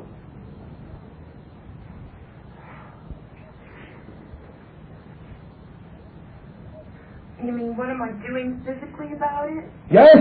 You mean like writing books? If you chose to be physical, then what are you doing physically about it? I'm right. All right. It hasn't been published yet, but it's in. All right. That is one of the ways that excites you to be of service then in the transformation, yes? Yeah. Anything else? Yeah, in my meditation. All right. Right now, that's most. All right, but understand, this is the physical universe. Exactly, and we are powerful enough to handle the physical universe without using the body. Then why are you still physical? Fine. All I wanted to know was your viewpoint on this. We are sharing our viewpoint. No, we're not. I am not attacking you. I didn't say you were. What you are doing is your energy comes across as an enforcement of your certainty, which it doesn't leave much to question over. Why not? I have to answer your questions, and your questions are the thing that need answered. Where you're not giving me your viewpoint of what it was, why it was, you said. You're not giving me your reason as to why you think I am or I'm not. I don't want to dispute whether I am or I'm not. All right. Okay? But we are not disputing of it. that. We are not disputing Good. I don't want to discuss it either. The thing is what I wanted to know is what I asked you. I don't want to sit here in a group of people and go into the depths of what I haven't even expressed to myself yet. All right. When half of them wouldn't understand. Oh, why not? Why are you being so judgmental of all these beings? It's taken me long enough to understand So what's what? going on. That is your path. So just answer my question. Thank you. It is in this way, however, I will say, allowed to be an obvious answer in the sense that I said what I said to allow this conversation to take place so that there could be the integration that you chose to co-create with me. Oh, it's great. That's exactly what I knew. Okay, so, what are you coming up? You see, this whole process is important to me. What? It's not. I don't want to get into the little icky-picky stuff. Deal with me on my fucking reality, okay? And if you see something's wrong, take me slowly and guide me. There is nothing wrong. Good. I don't think there is either, but when you get on this nicky, icky-picky shit... Why are you defining it in that way? Because that's the way you're putting my attention... I'm trying to say something. You're putting my attention on because I said it. That didn't sound like a reality right. All right. Now also understand this. We are assisting you in the assimilation of this emotional energy. I am aware of that. Then relax. If you know you are not being attacked, why react like you are? Well, you should know the answer to that if you're assisting me in the assimilation of this energy. All right. There is no need for cynicism either, which is still a reaction to being attacked. Now, we are all here to co-create and assist in this transformation. Simply in this way, recognize that we are assisting you by pointing out that you have buttons which can be pushed in ways that allow you to choose to create a negative reaction. This will not be of assistance to the world you have chosen to live in. I don't consider that it would be assistance. I feel like, you're giving me pages of a book to read that I've read a long time ago. I'm so tired of being told and reminded of what I already know. All I want to do is fucking speak. Then go ahead. I know what I wanted to say now. Why not? I cannot because possibly you have manipulated around. Not possible. Okay, it's not possible, and I don't need to say a word. You have but to simply do what you are here to do. And I'm doing that. All right. But understand this.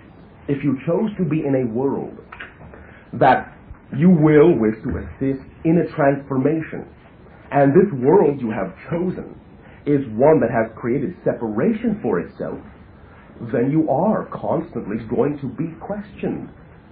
It's not the questioning that I mind. You see, it's like... But you are saying, I am tired of going through this again and again. No. Yes. When I take the side of, 6 years ago, I was not here. It makes a lot of sense to me of what this whole... I don't even know how to explain it is. It's like, just like I had a lifetime here, I have a lifetime here.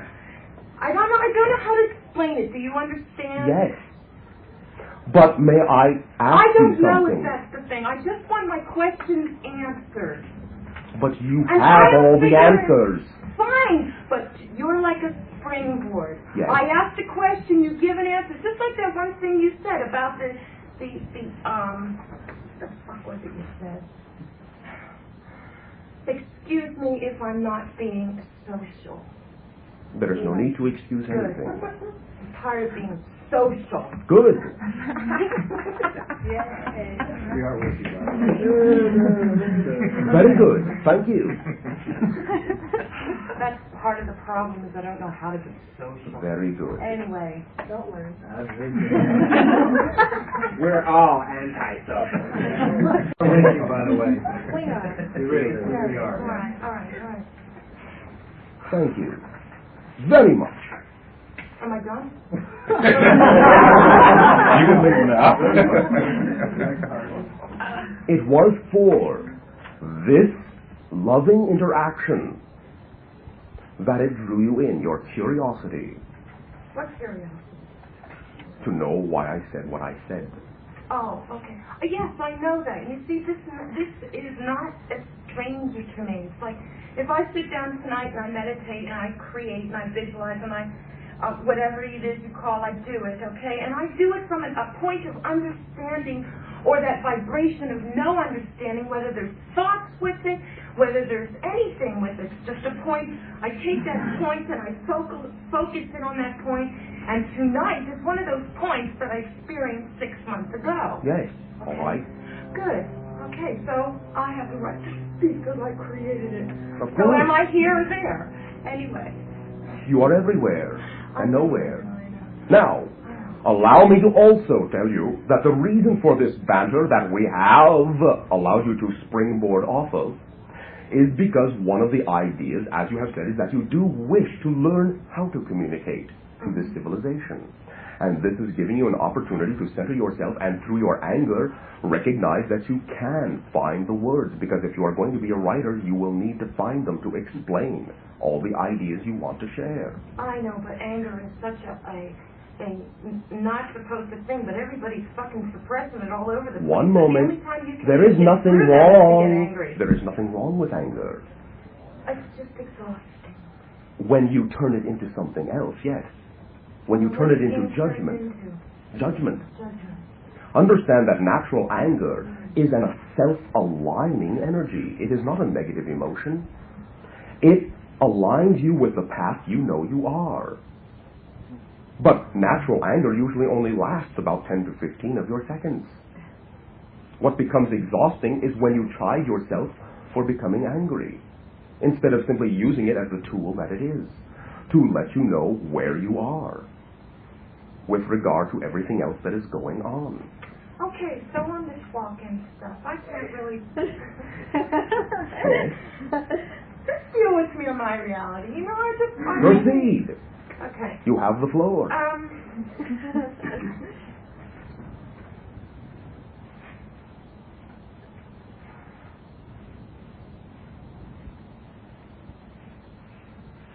I feel I'm a... I don't have to say all this because I've been thinking I know it. All right, but allow yourself to know again. If you are willing to communicate it and share it, then that will be of service in the transformation. Why do you stop yourself from sharing just because you already know it? Of course you already know it, but share it. I, for one, would like to hear it. Me too. Yeah. So would I. Wish somebody told me about it. Go for it. Ask your questions.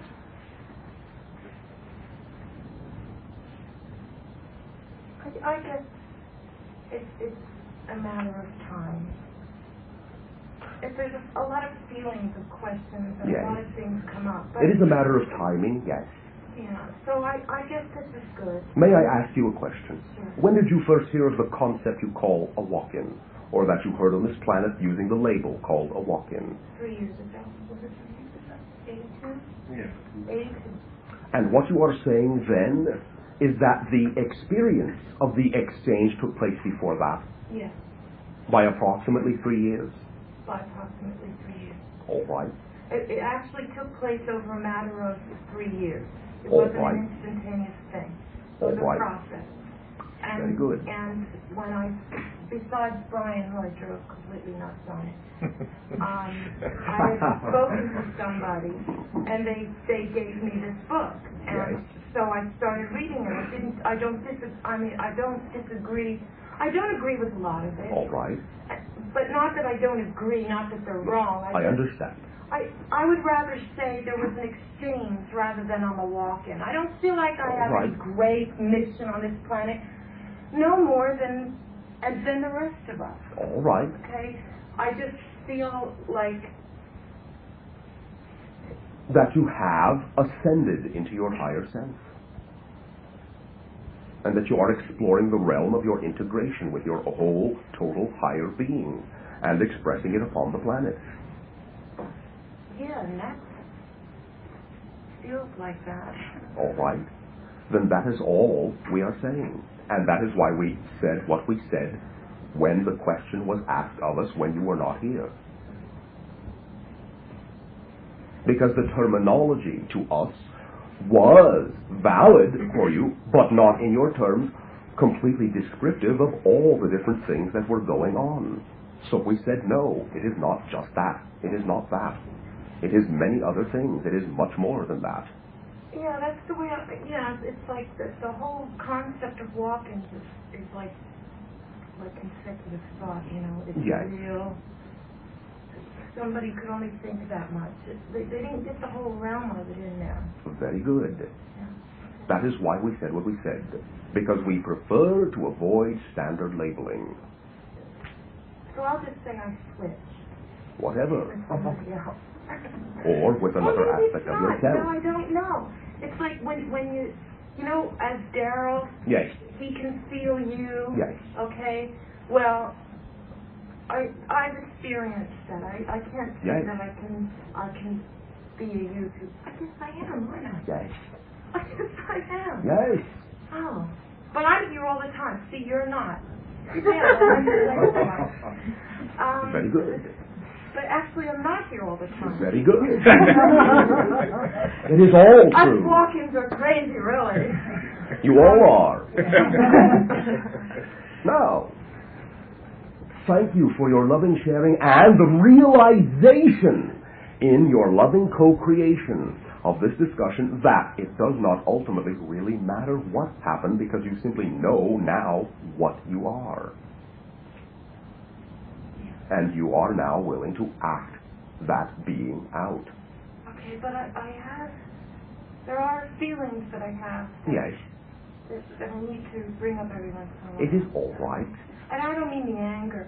And besides, what you can do is with all the energy that I just put in here, if you consider it negative or whatever, kind of just hook part of yourself to it that's like of the same thing and just throw it out the window. Oh, it is all sharing. It is all loving. It is all usable, valid material. No need to get rid of anything. There is nowhere to get rid of anything to anyway. You do that the next time I bitch, so you're right.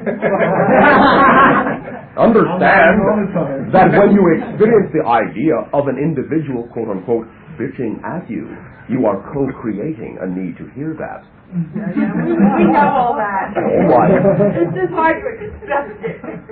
Relax. It is not really that hard. I know. I'm being sarcastic. Yes. Not serious. Although it is hard. Thank you for exploring the polarities within yourself and allowing yourself to blend in the center. We enjoy you all very much. You may take your break. Thank you.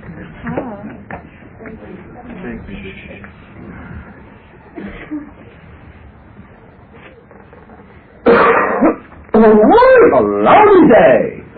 Sure! Yes. I got one. You and you. Okay. Am I first to you? No. Yeah. The gentleman that Daryl spoke with today on the phone who had the numerous sightings. Yes. I wanted to ask about if there was anything else that you perceived about his elbow that could be done to eliminate. The idea of the crystal will be of some benefit, but also in this way. There will be, as was suggested, a few of the ideas you call the herbs, which will alleviate to some degree that idea along with water, much water, and more water. The idea of soaking it in baking soda, soaking it all the time and... Not all the time, but in this way. Recognize that the idea of the water will be able to transfer its energy through, and particularly the idea you call energized water, through the skin into the muscle and bone cells in this way, and allow there to be a transference of the radiation outward into the water, and then a passage and an exchange. You follow me? So it doesn't matter what is put in the water, really. If it is energized, no. No. Although some of the herbs will be of benefit according to the belief structure of the individual using it. I see. So let him vibrate to his own idea of what herbs might be Yes. beneficial. Also, is there... I know there's a purpose, and I know there's a co-creation. All right. It is mostly in this way, as you have already expressed, to some degree, though there are other factors involved of his own connections to things, but mostly it is for the purpose of connections. Understanding this way, that individual always was and still is very willing to know exactly what experiences they have had and to talk about it in no uncertain terms. They are very open to the idea that that is their reality. No mistake about it. And in this way, they will form one of the links in the long chain of communication upon your planet of sharing the idea and allowing the idea to grow that your civilization is not the only civilization around. So he's a physical Link in a chain. Okay. Yes. Thank you. Thank you. Yes. Go, Mary. Hey, sorry. I had a couple things. Yes, number 4. Oh, you remember? That's funny. You know, just a long time ago, I was the fourth one, and I said number 4. That's how Bashar called me, was number 4. And I was talking to Daryl the other day, and I said, oh, Bashar knows me as number 4. Anyway, I like number 4. It's a good number. All right. Okay.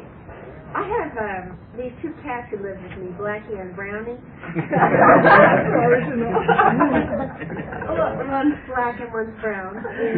Really? All right. The black one becomes Brownie.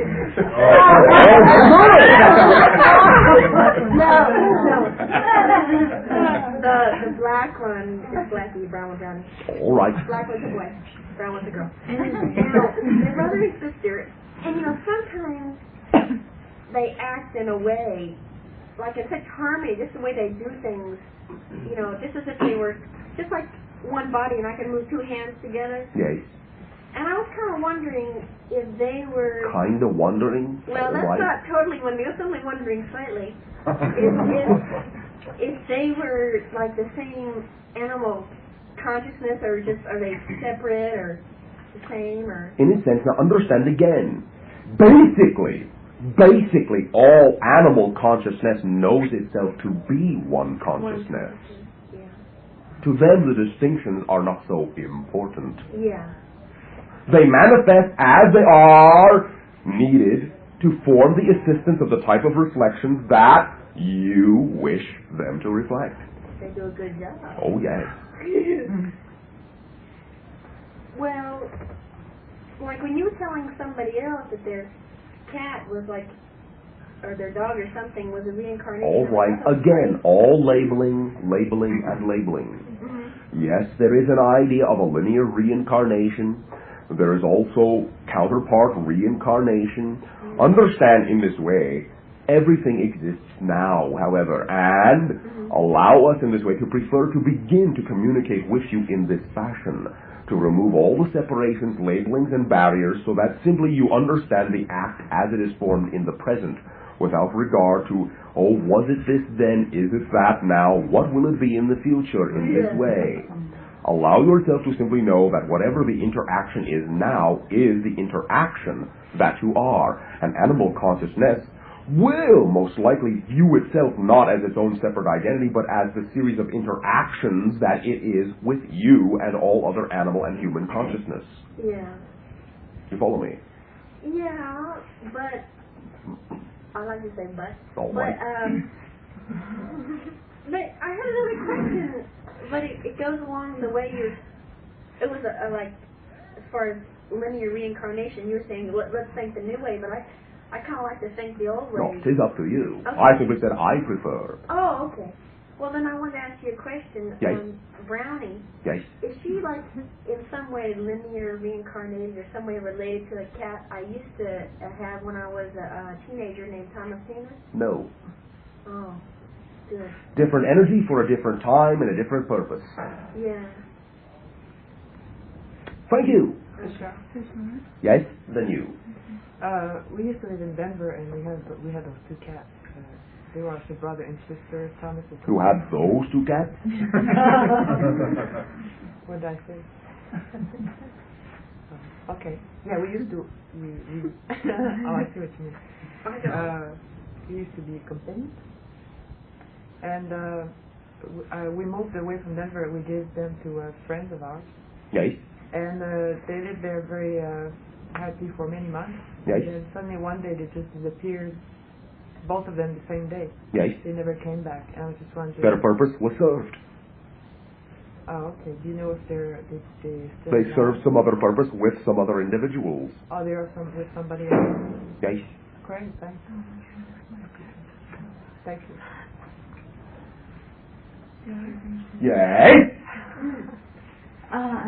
There's a couple things. Last Tuesday I told you about the headache I was having, and I had gone to sleep and woke up at 5 o'clock in the morning, and my whole body was, I was vomiting. Yes. And contorting and all of this stuff physically. And I went through the same thing on Saturday. Now I understand that I am coming into contact with a new field of energy, which is my own higher self, and some of which is other energy systems. What I'd like to know is if there, well, first, I did say after I went through all this pain and I went through this, I thought, oh gosh, I'm really ready to integrate without going through this pain, and this is getting a little bit ridiculous. Now, and then I said, okay guys, I really want this to happen, and I want to be ready to be on the set Monday morning, so, there's no problem Sunday. I'm just wondering, if that feeling comes again, I do understand that physically my body will have to make some adjustments to the new energy. And if that happens again, because I've been doing this vomiting routine and everything all my life, and I'm beginning to understand that I've been in contact with this energy all my life in some doses, what can I do? You can allow yourself to know that you have simply but to allow the energy to come out in another type of channeling. The idea of allowance of the identity to become a new you. Can you run that by me?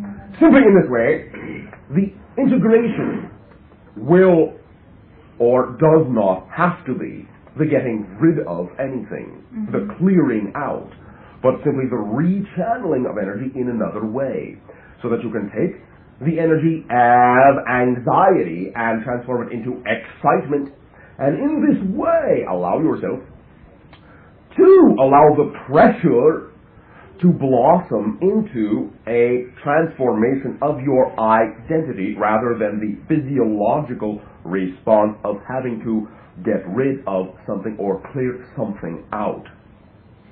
Thus, when you sense, if you choose to create it again, this idea approaching, allow yourself to go into the center of yourself and reroute the energy so that, rather than physiologically clearing in that way, you already have cleared and allow the energy, the creative pressure and force to become the energy that takes the form of your new identity, your new personality construct. Okay, in other words, like earlier on the way over to Leah's, I became aware of a change in consciousness, and in a way, that was a signal that if I had have allowed it, I could have changed the physiological symptoms that were happening. Because what I waited until the pressure got so great that I had to reduce it. I could not do anything. I had to respond. I didn't have any choice. Thus, in this way, you can see the analogy with many ideas in your physical reality as you have created them out of habit in years past. You will now begin to realize that you can be aware of that little signal you give yourself, and it becomes stronger and stronger till you recognize it as a real signal. When you give it validity and recognize it as a real signal in this way, you will not allow yourself to go to the point of quote-unquote physically forcing yourself to recognize it. So, it's like I'm integrating the fact that this energy I've been in contact with it since I was a little child, and I know I can't regret or remorse that I didn't use it besides vomit it out. Well, but you did. This is your methodology, and like everything in your life, whatever methodology you choose will always serve a purpose and blend into your overall appreciation of what it is you are doing. Okay, now on Saturday during the integration I mentioned before, and you didn't really respond to it, about the temple image, and there's a lot of fear, and then the image is Quetzalcoatl. Can you give me any information on that? Or? But I did respond to it. I told you that in that culture, in the life connection you had in that culture, the idea of opening up the third eye was many times performed within their belief structure by actually physiologically pounding something into the third eye area. Okay, so I thought that had to do with Peruvian, but it was really ass check, and when I saw that image. Yes. And then one other question is, the other night I've been trying to get some clarification. You have been what? Okay, excuse me. Thank you very much. I love it when you do that. I'm myself now. Thank you for allowing us to remind you of your habitual rituals. I love rituals too, but not this time. All right then. You may love it. I love it. You can simply prefer something else. Thank you. In getting clarification for my relationship with Shay, that when I sort of I closed it off on Friday in a way, and a lot of people Closed it off? Not closed it off, but knew I was transitioning to a different stage. You simply arrange things in their respective order relationship to each other as they are required to be for the type of transformation you are going through right now. You have not closed anything. You have redefined certain ideas of yourself. Right. I asked for a dream or some symbol to help me understand why I had all these emotions come up Friday and upon leaving that cycle. And I just woke up the next morning and I had a couple of images of like photographs being given to me by this gentleman and the name Jamil. And I got that was me from another life. Can you tell me what country that was? No comment now. You are in the middle of that process. Still, I'm in the middle of all these projects. You won't comment on things. Now, we have commented to you on many things. I know you have. I know. I'm just facetious. All right. Mr. George. Thanks for all your commentations. In this way, once again, we recognize that your particular methodology is very active. And in this way, yes, many times you will always find yourself right in the middle or at the beginning of a process. And the way you are creating it in a certain sensitivity will allow us in this way, if we choose that idea to share with you, be an interruption. Okay, so I asked you this question a couple weeks ago. You told me the timing wasn't right. Maybe the timing's right now. I asked you about a lifetime I had with the name of Hino and Jalsa for Rick. Why do you want to know this? Because the image came up very strong. All right, but so what? Why do you want to know? So what? You know an what I image want to know comes up. about now? And not, Tell me. It's the image of that table. I was rereading the script and I saw the table. Yes. And I could care less anymore about what the blackness was or the sorcery was. But I want to know what that image of the table was, because that wasn't from that time and space. So do I. Tell me. Well, it was an incredible table, and It was a what? It was credible. It was quite credible. I loved it. It was very credible. It was the most credible table I've ever seen. What a table! And everything around it was stone, and it seemed to have the appearance of medieval. And yet the table had all this energy flashes, different colors coming up, and it seemed like it wasn't crystalline form. But I knew, in fact, that during the transcript I said it is not from this time and space. So the clarification, I guess I'm wondering is, which I asked before, is was that on Earth? Was it another? It wasn't on Earth. Can you tell me where it was? You understand already your connection to the idea of the parallel time track, yes? Yeah, that's the understanding. But I thought it was the positive side of the black hole. Understand this idea. In this way, many of the ideas being exhibited by that association were thought to be positive, but they use negative manifestation techniques, and that is why they were so easily discovered and destroyed. Well, in other words, fighting fire with fire. Well, all that does is burn the whole place up. Negative. When I saw that thing was negative, it had no positivity in it to me, except for what I said was the only reason I remembered that was so I could understand the negative use Very of power. good. Already done that. Very good. I knew I cleared the light, so it's not like I was interested, but I just wanted to know. But understand simply that you, in that life, also, at that point, understood it. And so you are making a parallel connection from this life to that one. In every single life that you have had on your planet Earth, you have made some parallel connection to a point in that other time track life. This is that one for now. Was that on Uva, or was that a different planet at the time?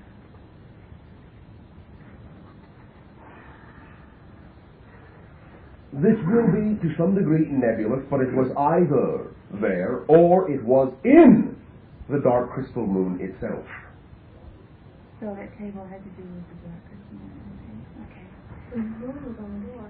Yeah, the moon was on the door. That's what I said. I said that there's the crescent moon, and it's what we thought was the image for the sorcerer's hat. Now, we always thought of it as the crescent moon, but what it really was the darkness moving in to cover the light of the moon. All right. And the crystal hand. Oh, great. See, there was a good reason for that. Of course. Thank you. Thank you for your self-discovery and your willingness to know that you already knew. Well, I'm glad, because I would... Yeah, Thank you. Thank you. Decide among yourselves. I have a sense that this is connected, maybe. All right. I've been having very violent dreams. Violent? Of the past 2 weeks, where I would meet someone who seems to be from my past, from high school. I used to get beat up a lot in high school. I still don't know the reason. Walk up to me and punch me in the face. Allow me to, suggest that one of the reasons was so that you could be exploring exactly what you are exploring right now. Go ahead.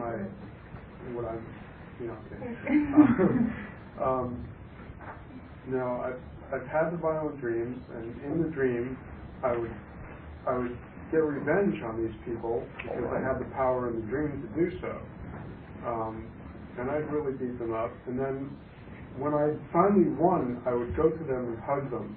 Very good. And have a very deep love and friendship. Very good. Then understand you are simply performing much of your symbolic integration in this way in your dream state, rather than having to manifest it physically and find someone to beat up. You are working it through in your own unique way because you have created that symbol in your past so that you can work on it now because you knew you would need the tool. The idea has been put to me also that these people that seem to be people from the past also could be myself. Of course. It is always that way. Understand that even those individuals you are perceiving in your room are you, because you have to create your version of them in your reality in order to experience them. Therefore, that is why we say everyone is you. Because you are only seeing your created reflection of your sensing of their existence. Yes? Okay. Now, another part of that, after I had a bunch of those dreams, and they kind of went off to the side, I started having some with murder in it, where I was doing the murdering, where other people were murdering. All right. 'Tis all much the same thing. Simply the exploration of the previous separation of yourself in many different ways, and then the following integrations. In one of the dreams, there were birds that were around me as if they were like sparrows, but I was a tiny little thing. So the sparrows appeared very large. I think I was either using another sparrow with a long beak or something else and stabbing the birds. And this is something that in this life I would never even think of to do. All right. But again, understand, as you said, in your dream reality, anything is possible, and so you do it because you can. And it serves your purpose once again. Then you were, again, coming to terms with the portions of yourself, not so much the idea in this way of the same attack as the others, but the envy in this way, caused by the separation of the portions of yourself that you felt more free than you. You follow me? Yes, I do. Now, allow me also to suggest that within that particular one, there were also other consciousnesses connected behind those imageries of the sparrows. They were willing to, I'll say, play the prop. You follow me? Yes, I do. Thank you. I felt in coming out of that particular dream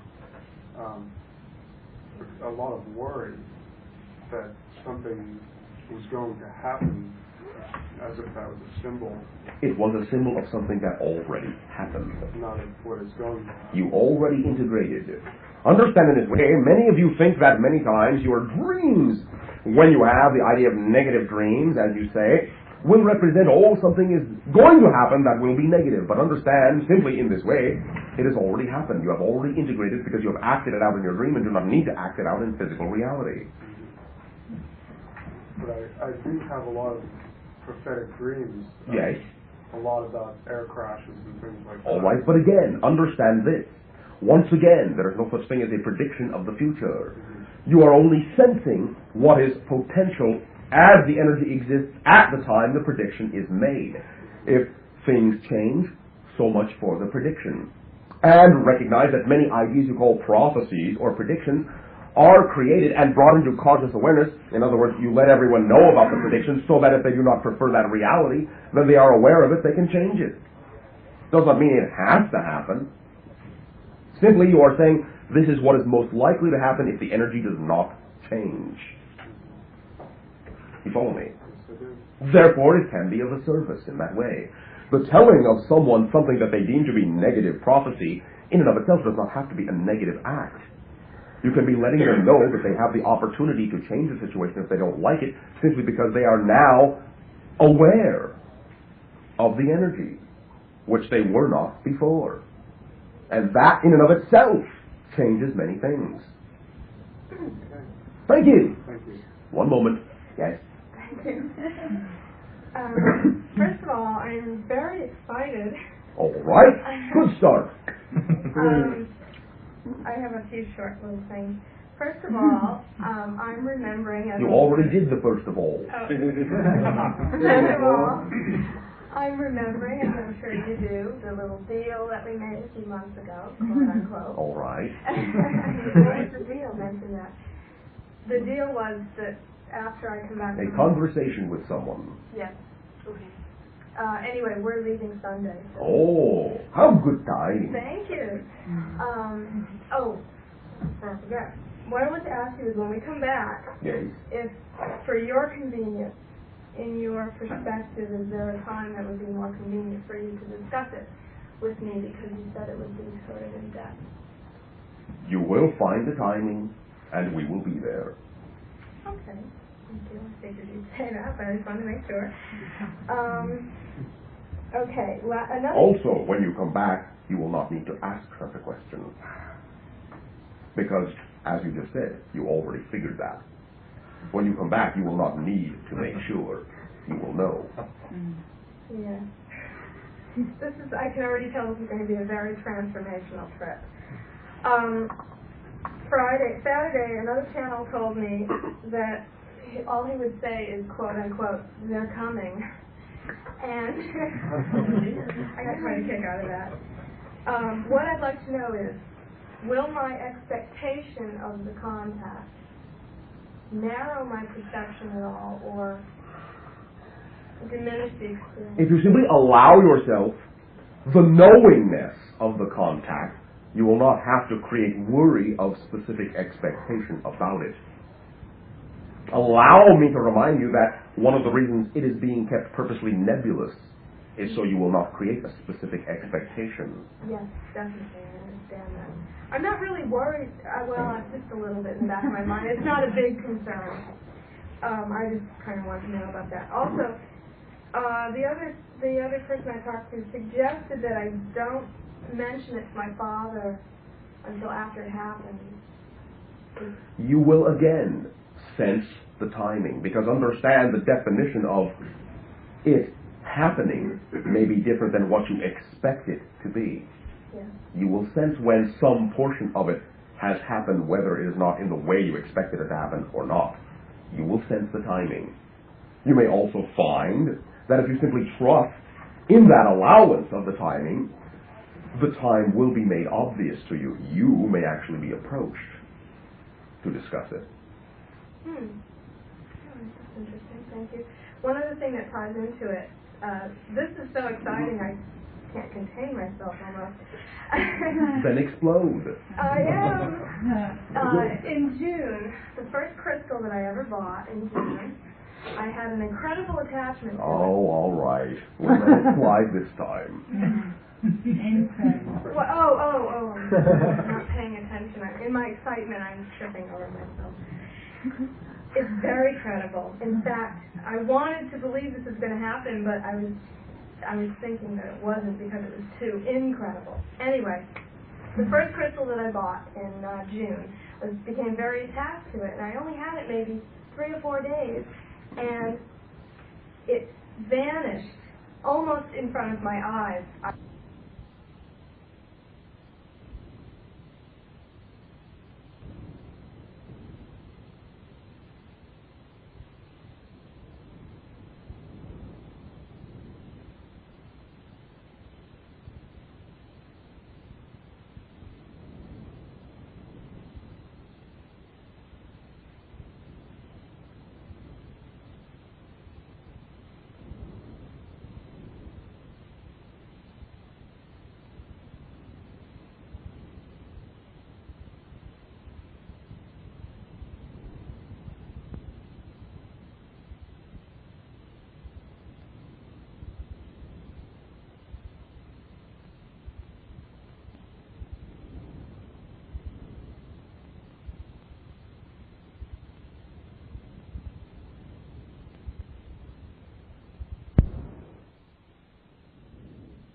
One minute it wasn't, and I know that no one took it, and it's really been bugging me for the last 6, 7 months. Bugging you? It's because I couldn't. I looked within myself. Is that how it was bugging you? I really inside myself felt that no one took it, but I thought it was so wild to imagine that it translocated. Why? Because... Is that not an idea you have all been discussing about your future capabilities of fourth dimensionality? Yeah. I understand now. All right. But before I thought things like that will never happen to me. Oh. They're happening. Well, surprise, surprise. So, anyways, I asked this other person to talk to, and he told me, coincidentally, since I'm bringing it up, oh, yes? that it's going to be returned to me on my trip. Oh, very good. On the East Coast. And that it possibly will be encoded with some information for me. Perhaps. And maybe about 3 lines or so. 3 lines. I just wanted to make sure that I interpreted that information correctly, or if I was so excited that I kind of took the ball in my hand. No comment. I think you would say that. Oh, very nice of you. All right. Well, okay. So there's nothing else you want to tell me about that crystal? Nope. Okay, thank you. Again, this channel I was talking to, every time I would ask questions such as this, where I wasn't ready to know or whatever, he would speak to me in a language that my conscious mind didn't understand. And finally we asked, well, why are you talking to me like this? And he said that obviously my conscious mind could not. You were getting it on whatever level you needed to, exactly, yes. Exactly. So, I don't know, I was a little interested. Oh, very interested. Oh, very interested. I was wondering if it was the Lemurian language again. Can you repeat it? Can you repeat it? I can get the idea out anyway.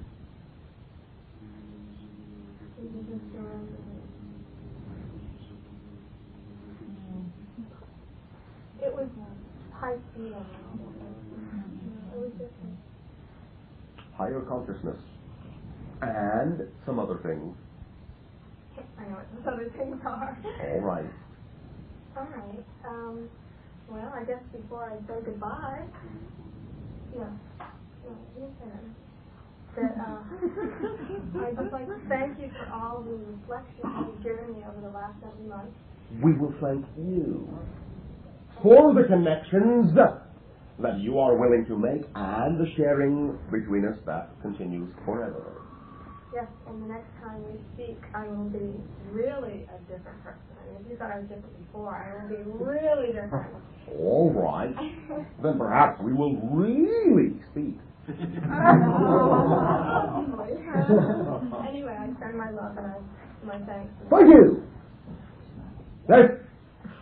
Since we have been talking about crystals, I would like to ask a question about crystals. Many people wear them, and I have heard that having metal attached to them so that they are wearable does something to the energy. Is this true or not?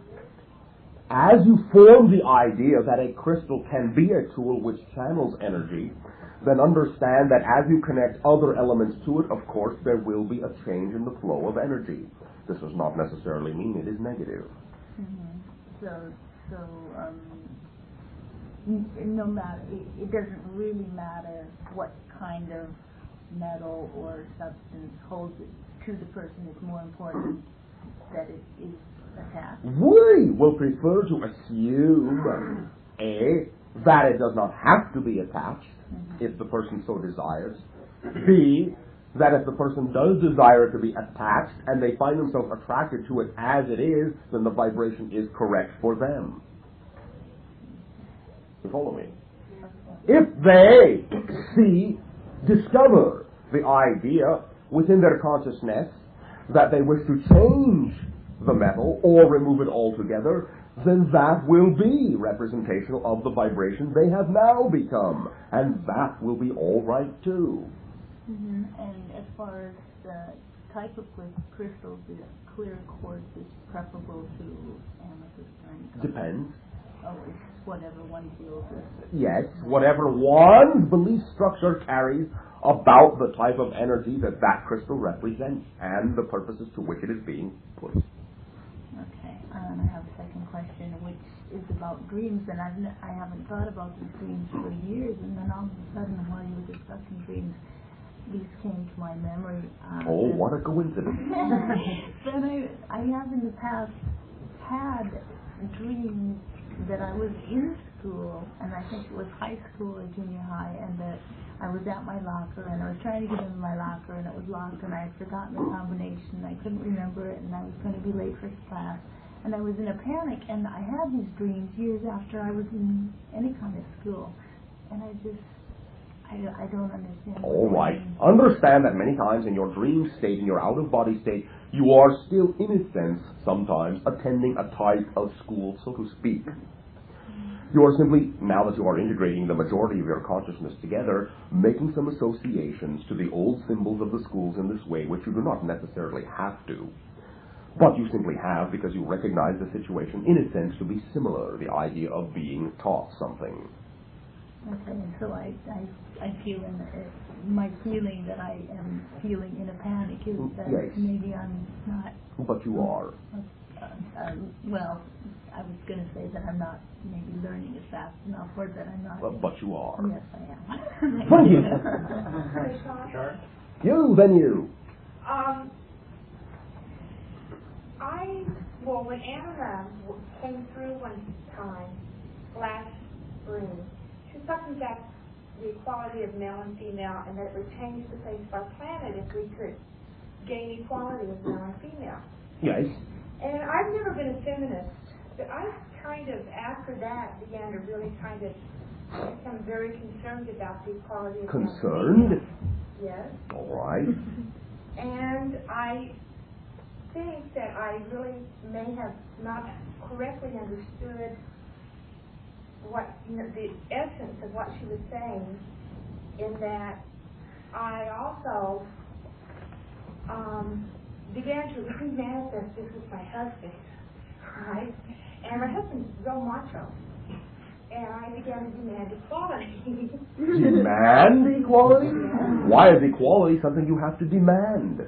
Well, that's what I think I might have misunderstood. All right. Very good. Now you understand it. Recognize in this way that it is a reflection of the separation of these energies to feel that you have to demand it. I didn't get that part. Equality simply is already existent.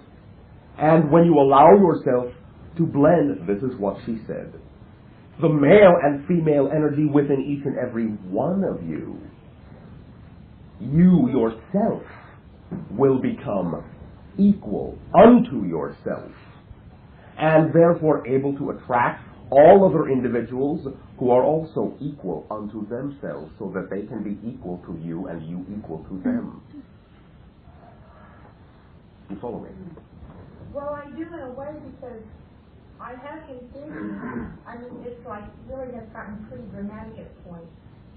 And I have been thinking that the actual intent was that to gain equality of self with self. Yes, very good. That is why you have created and co-attracted that individual to reflect to you the reality you actually want. You follow me? Not necessarily consciously, no. But on some level, yes. And when you allow yourself to blend that energy within yourself, then you will be granting that individual the opportunity to change as well if he chooses to. If not, then you will attract whatever individual, if you need one, is necessary to share with your new equality. Okay. You follow me? Yeah. And you will not need to form regret or loss, because you will always be attracting exactly what you need, and you will feel satisfied. Right. I have another question. Oh, all right. When I come here, I don't necessarily have my attention on it when I arrive. Every time I come here, I start using headache on Yes. the top of my head. Yes. What is that? You are integrating with your future self. Again, understand simply that many times when you allow yourself to blend with an energy that is integrated in this way, and we are all co-creating the idea of the blending of the present with the future self, but you still see a separation between your present and your future self, then many times, because of the difference of frequency, the lower vibration supposedly of your present self, the higher vibration supposedly of your future self, bringing these two vibrations together because they are traveling at different rates will create the idea you cause friction. And in this way, the cause of friction will, I'll say translating into physiological terms, sometimes cause disease or pain or many other ideas you call symptoms of illness, which are only your acclimatization to the energy until you allow yourself to blend and merge gears and shift normally in this way and acclimate to the vibration as being both in the present. You follow me? Right, I do. I have one more question. Is Anima a separate consciousness, or is she a female aspect of the same consciousness that you are? Now, understand in this way, you could say both. Recognize that you, if you were to see me physically, you would also see her physically as a separate being. However, we are counterparts as well of the same oversoul. You follow me? Yeah, I do. But you would be able to shake hands with me and shake hands with her. Separately, as individuals. You follow me? Right. Yeah, I do. Thank you! Yes? Yes, Bashar. Recall our conversation last week where I got upset and we went round and round? Yes. All right. We're going to do it again. Not necessarily. Well, I listened to the tape, and I decided that it was quite a lot of double talk. All right. Your responses, I thought, were somewhat double talk. Yes. But they elicited the proper response from you. Well, I think that's bullshit. Oh, all right. Because that response, as I looked at it and listened to it, didn't have anything to do with the separation or the emotions that those friends that I described were feeling. And the idea of anger didn't have any sense of connection that meant anything to me in terms of experiencing not understanding, while at the same time experiencing understanding. And this whole thing of the concept of experiencing understanding and not experiencing understanding was something that you put in there, when in fact I was understanding one concept, and what I was not understanding was a different concept. It wasn't the same concept, although there was a connection between the concepts. Yes. So what you said was bullshit. If you wish. Okay, so the idea of the anger didn't really fit in. Now maybe there was another purpose for that anger, Yes. I don't know what that is consciously. We have told you, you wish to experience more things emotionally. Yes, but anger is not the way that I wish to experience it. I've experienced. Then why did you lot. create anger? Well, that's a good question. Thank you. Can you answer it? No, I can't. Thank you. But what I'm doing is... May I ask you something? Sure. No, you can't, or no, you won't. What? Explain it. Answer it. At this... What's it? Why you created anger. At this moment in time, I don't have a conscious understanding of why I did. All right. Okay, so I won't, because I can't. In any case, I've created a lot of anger throughout my life, and it's something that I really feel like I'm pretty complete on it. Yeah, sure, I'll experience some other situations where I create anger. But when I asked you for assistance to feel things, it wasn't anger that I was looking for, because I've done a lot of that. I know what that's all about. All right. But you still did create anger for yourself. I did, in fact. But my request to you was in another vein. I want to feel other things besides anger. All right. Okay, so I'm asking you, if you're going to help me feel emotions, help me with other emotions, okay? And along this line, I'm asking you to answer my questions directly. Now, I have a suggestion. Do you mean directly as you perceive the word directly? Or directly as we perceive the word directly? Obviously, the way I perceive directly, since I was the one who used the word directly. All right, thank you. Okay. Now, I see this happen with several people, and they ask a question, and they answer some other question, and you go around and around with them, including myself. Yes. And finally, you come to the end and you say, well, as you have answered the question, as you have asked the question, the answer is thus and so. Yes. Meanwhile, you've answered some other question. They really aren't sure what you've answered because they didn't have that question. So what are you speaking for? I'm speaking for, sometimes, Don Jones. Why? Speak for yourself. I'm speaking for Don Jones if he chooses to have me speak for him. All right. Okay, I'm speaking for anybody who joins me in what I'm discussing with you, okay? Nobody else wants to join me, that's fine. But then ultimately you are still speaking for yourself. Of course. Whether or not you are speaking with someone else or not. Then why did you ask me the question? Because you are not speaking for anyone. You are speaking perhaps with them, but not for them. Well, why did you ask me the question if you already know that answer? In this way, it will allow you to recognize the idea, again, of the words in your society as being habit and forming vibrations that will create certain reality. And I perceive, that much of what you are expressing to me right now, in terms of the, I'll say, confusion between our dialogues, will be a result of these habitual creations of certain vibrational words that will have different meanings for different individuals. Thus, if you wish to answer, I'll say, the idea of us answering you, quote-unquote, directly, as you perceive the word directly, then in this way, we must establish the meaning of every single word you use, so that we will understand your perception of the word directly, and be able to accommodate you. Okay, well, in some cases that may be necessary. All right.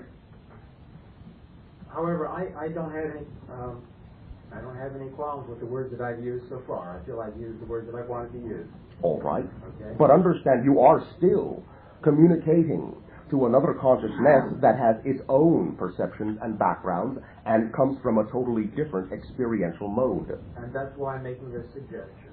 Yes. Okay. The suggestion that I would make, are you interested in the suggestion? Of course. Good. The suggestion is that... But it would not matter if I was not, you could still make it. I wouldn't. Why? Aren't you interested in the suggestion? Well, I know what the suggestion is. Yes, if you weren't interested, I wouldn't want to preach. Very good, thank you. Okay, thank you. The suggestion is that if somebody asks a question that is not on your reality, yes, tap into their reality at the level of the conversation.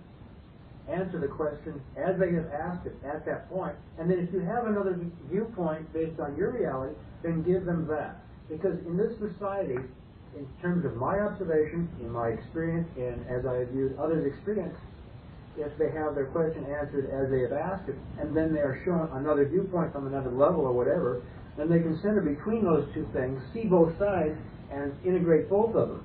Rather than going through a confusion process of saying, what the hell is he saying? What question is he answering? And then have you say at the end, well, now we understand what your question is, and here's the answer, but in the meantime, here's all this confusion. All right. It's a very efficient. It is a preferred way for myself. All right. And for those of us who I'm speaking for. With. Now, may I ask you another question? Sure. Thank you. Do you want us, in this way, me, to answer, as you say, directly, in the way you think you want me to answer, even when it would be a disservice to you? How would it be a disservice? We will let you discover that. But do you want us to do that? If we feel, in our perception, granting that we have our perception as well, that answering in the way you think you want us to would be of a disservice to you, do you still want us to answer you in that way? No.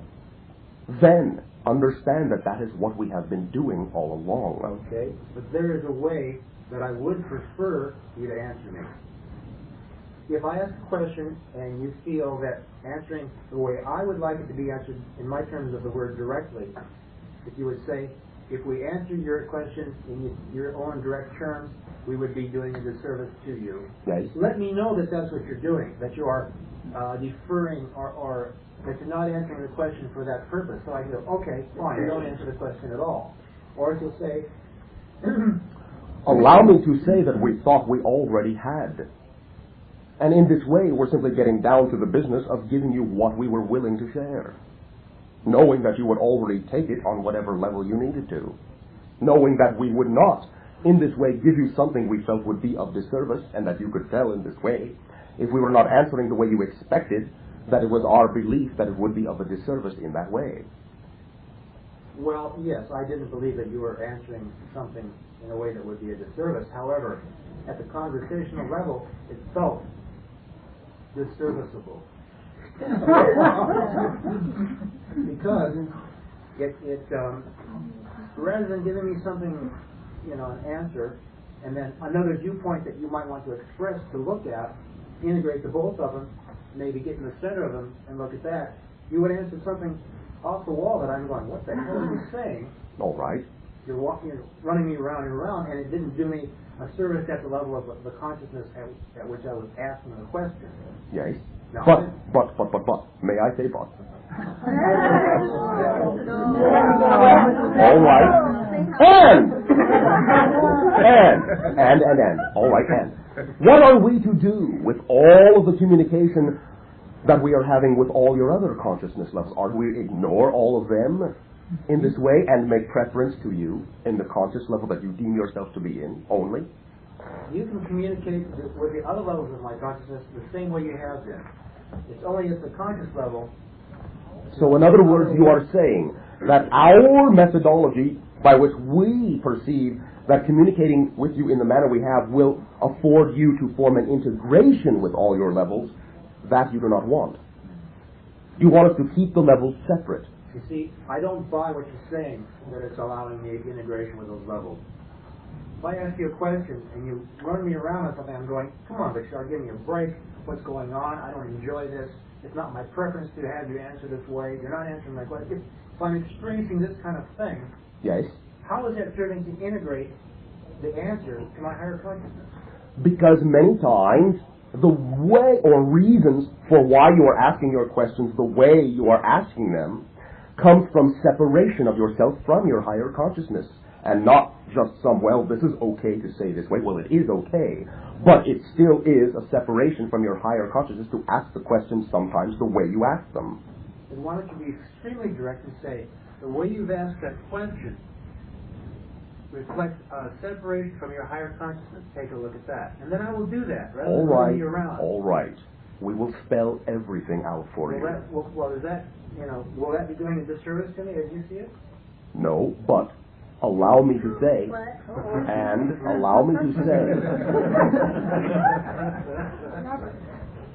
that it may, from time to time, be in conflict with another request that you consciously have made to us to allow your acceleration to increase. It may slow you down in your own eyes. How?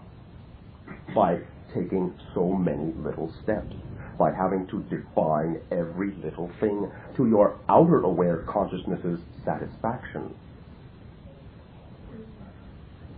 Because your outer aware consciousness is only physical. And if we have to, in this way, agree with you to only go through the physical methodology, it will take more time. Okay.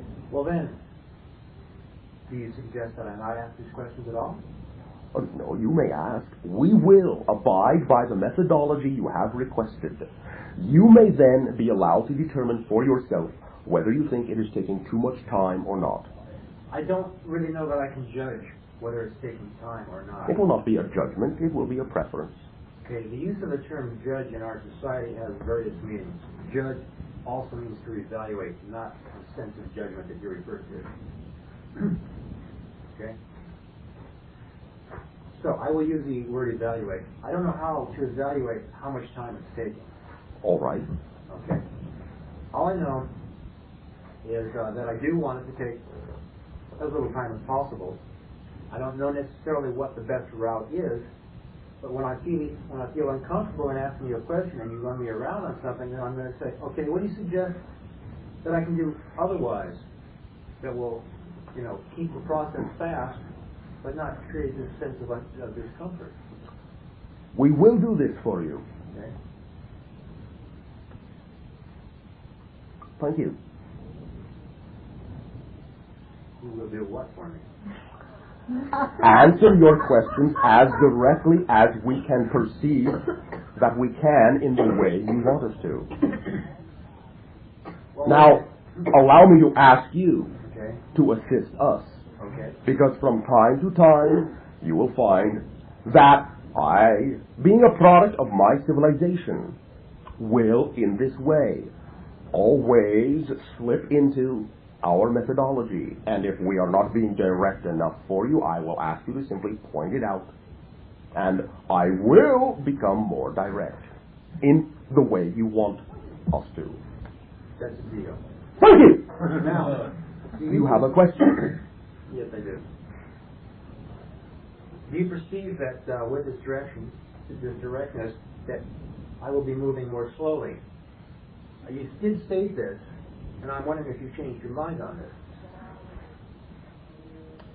By your civilization's definitions in this time and place, as it creates a separation between physical reality and the supposed non-physical reality into which your civilization assumes it is heading, it has placed upon these two realities the definition that one, the physical, moves more slowly than the non-physical.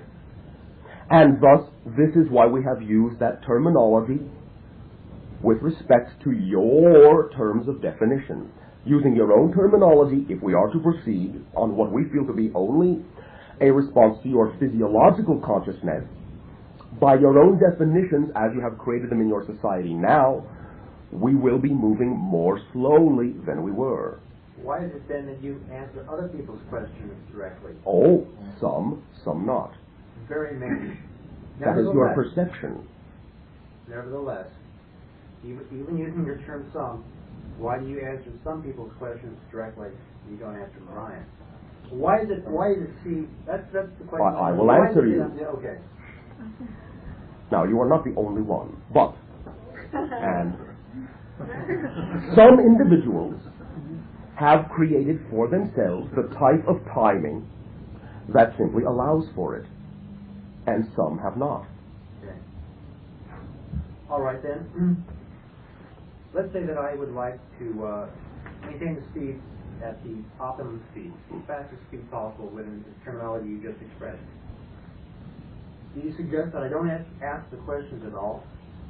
Would that be faster than, with any other method? Allow me to say it this way.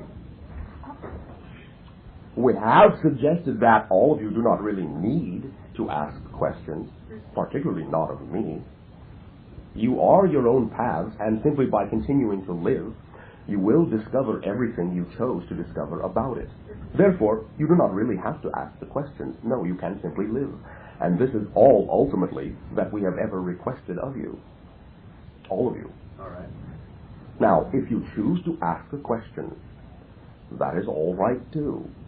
And we will now attempt, using your terminology, attempt to answer your questions in the way you have asked us to, if you decide to ask one.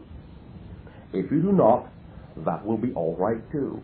And to answer your question directly, in a sense, I do perceive that perhaps it would, maybe not, be faster to not ask them, since you will then allow yourself to simply live through them and get your own answers. Okay. Sometimes it may be faster to ask, but you may ask anyone. Well, how do I know? You see, how do I know which is the fast, whether asking a particular question is going to be a fast route or a slow route? I suppose by simply experimentation. Then if I ask a question and it's a slow route, I've screwed myself. If you say so. I say that facetiously. All right. But, ha ha ha.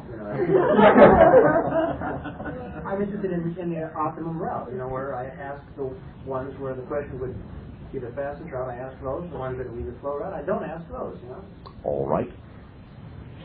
Okay, I do have a question. All right.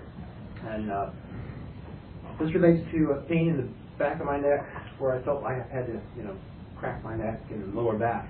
But I've had for over 20 years. And your response to similar questions to others has been that it relates to an unwillingness to listen to a higher self-communication. This has happened for so long, and I'm wondering if this is also applicable to me. Some of it is for that reason. What's the other part of that then? A lot of it is that you change into your future self every moment of time that you create. If you have chosen in life a methodology that constantly separates yourself from that future self, then you may continually feel that pain, since you are always going through the transformation of changing from moment to moment. The message that I get is that it is like moving forward in your automobile with your parking brake on. Yeah, okay. This is a message that's come through on several occasions when I've talked to you all. I'm not sure I've totally understood the message as regards my future self and higher self. No, all right. Okay, thank you. So, thank you. Nice. I would like your help in recalling something that happened to me many years ago when I did an LSD trip and I went someplace. I was very frightened when I left, but when I got back I was crying with relief. But I can't recall what happened. Can you give me a hint? Do you recall what it looked like? No, I just recall the feeling. I came back all saying right. it's really okay. Will you describe the feeling of the place you think you went? Limitless.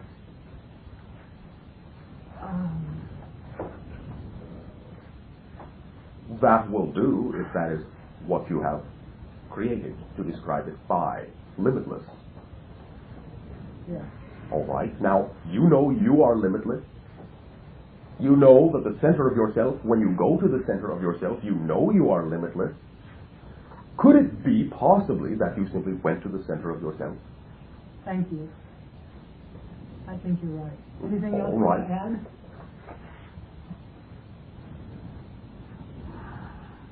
You can go there any time you wish, without needing an externalized tool. Can you give me an idea of how I can get myself into that communication? Any way that feels right for you, whatever excites you. If you feel meditation excites you, all right. Now, If you still feel that you wish to use the tool you call the drug, all right, that will be up to you.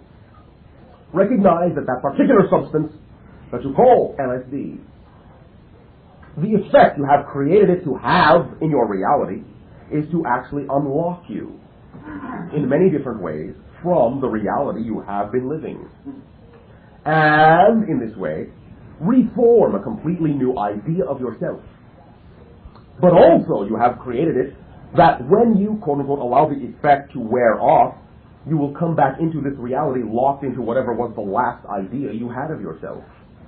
And it will form in you a true emotional response, as if you actually had true physical memories of having had those physical experiences, whether you really have had or not.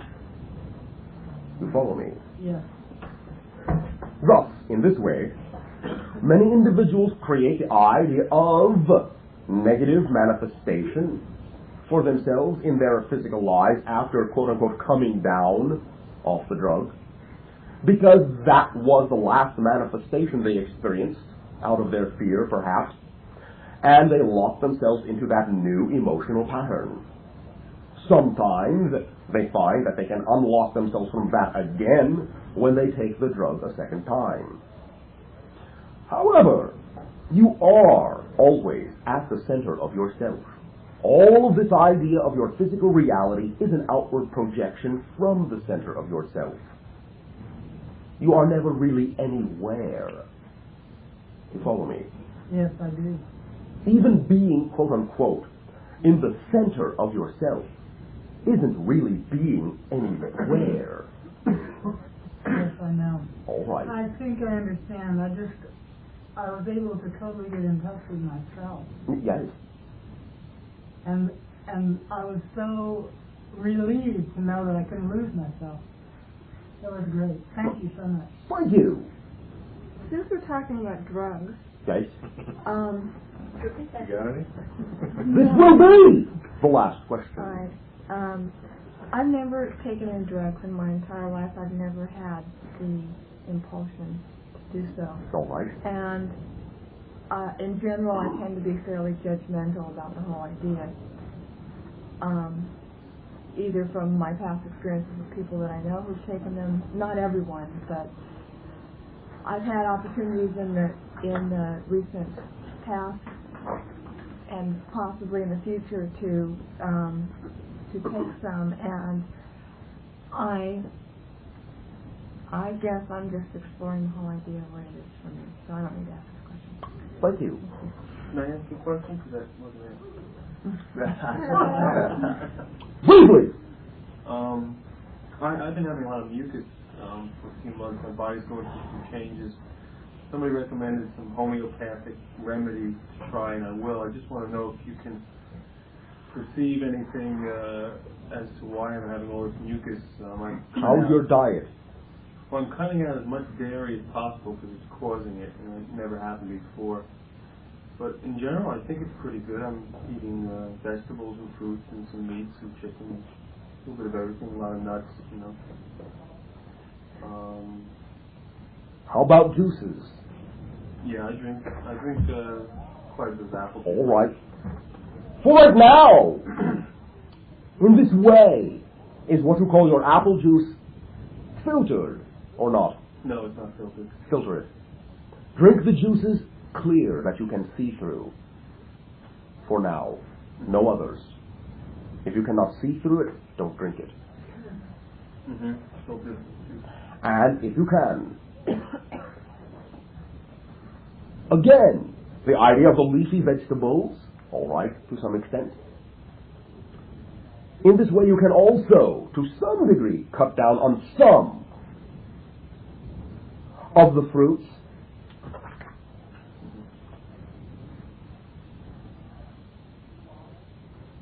You can utilize a little bit of lemon in water as an aid. No pun intended.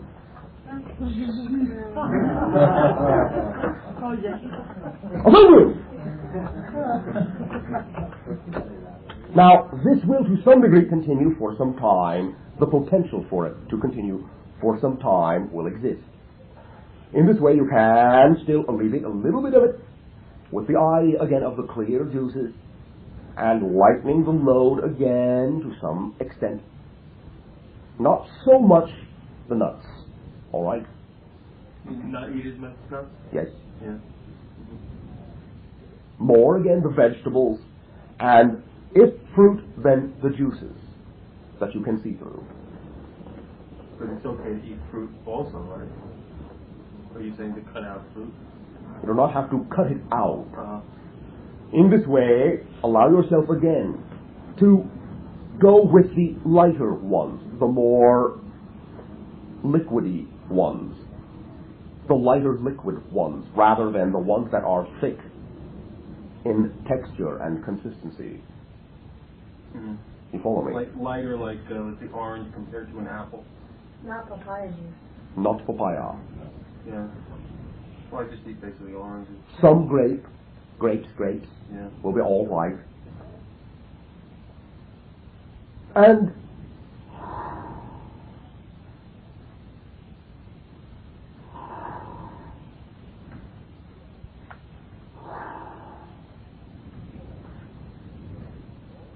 at least one, maybe two, warm baths a day for about 5 minutes. And in that state, meditate and allow yourself to breathe freely. And see yourself channeling all the ideas in positive ways, all the ideas that are going through you. Is this mucus occurring because of all these changes and it's just Yes. hard on the body? And In a sense, yes. And to some degree, there will be some connection with the idea of separation of yourself, in a sense that you feel you are breathing air that is not fit to breathe. You follow me?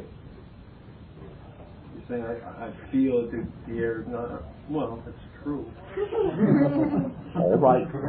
But it is not only, in your terms, physiologically symbolic, but it is also memory symbolic, in the sense that when you integrate in yourself now, there will be portions of yourself that come into play that are connected to other civilizations as well.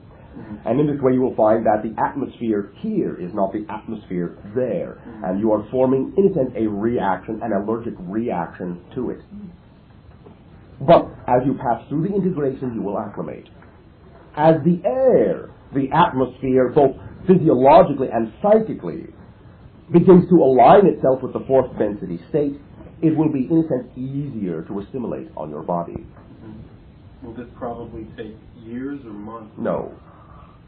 It will not take years. Thank you. Thank you! Thank you. Now, in this way, allow us to extend our appreciation to you for all the methodologies, all the approaches, all the perspectives that comprise the civilization you know yourself to be. Within this grand expression of infinite diversity comes the unification that you seek.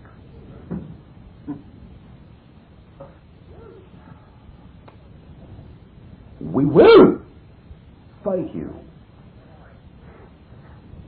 And we are all, with your willingness, the sharing that continues forever.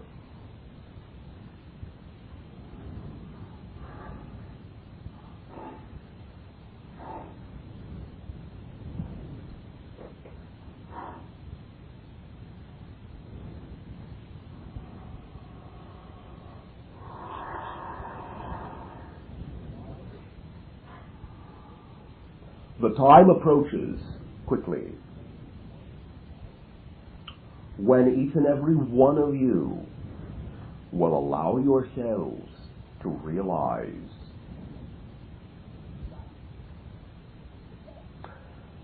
that the success of the job that I am doing will be determined when you do not need me anymore. Thank you all for beginning to approach that idea in your various ways. Then will we enjoy sharing with you upon your planet and ours the civilization that we will both become. We thank you. Thank you. We will bid you all good night. Good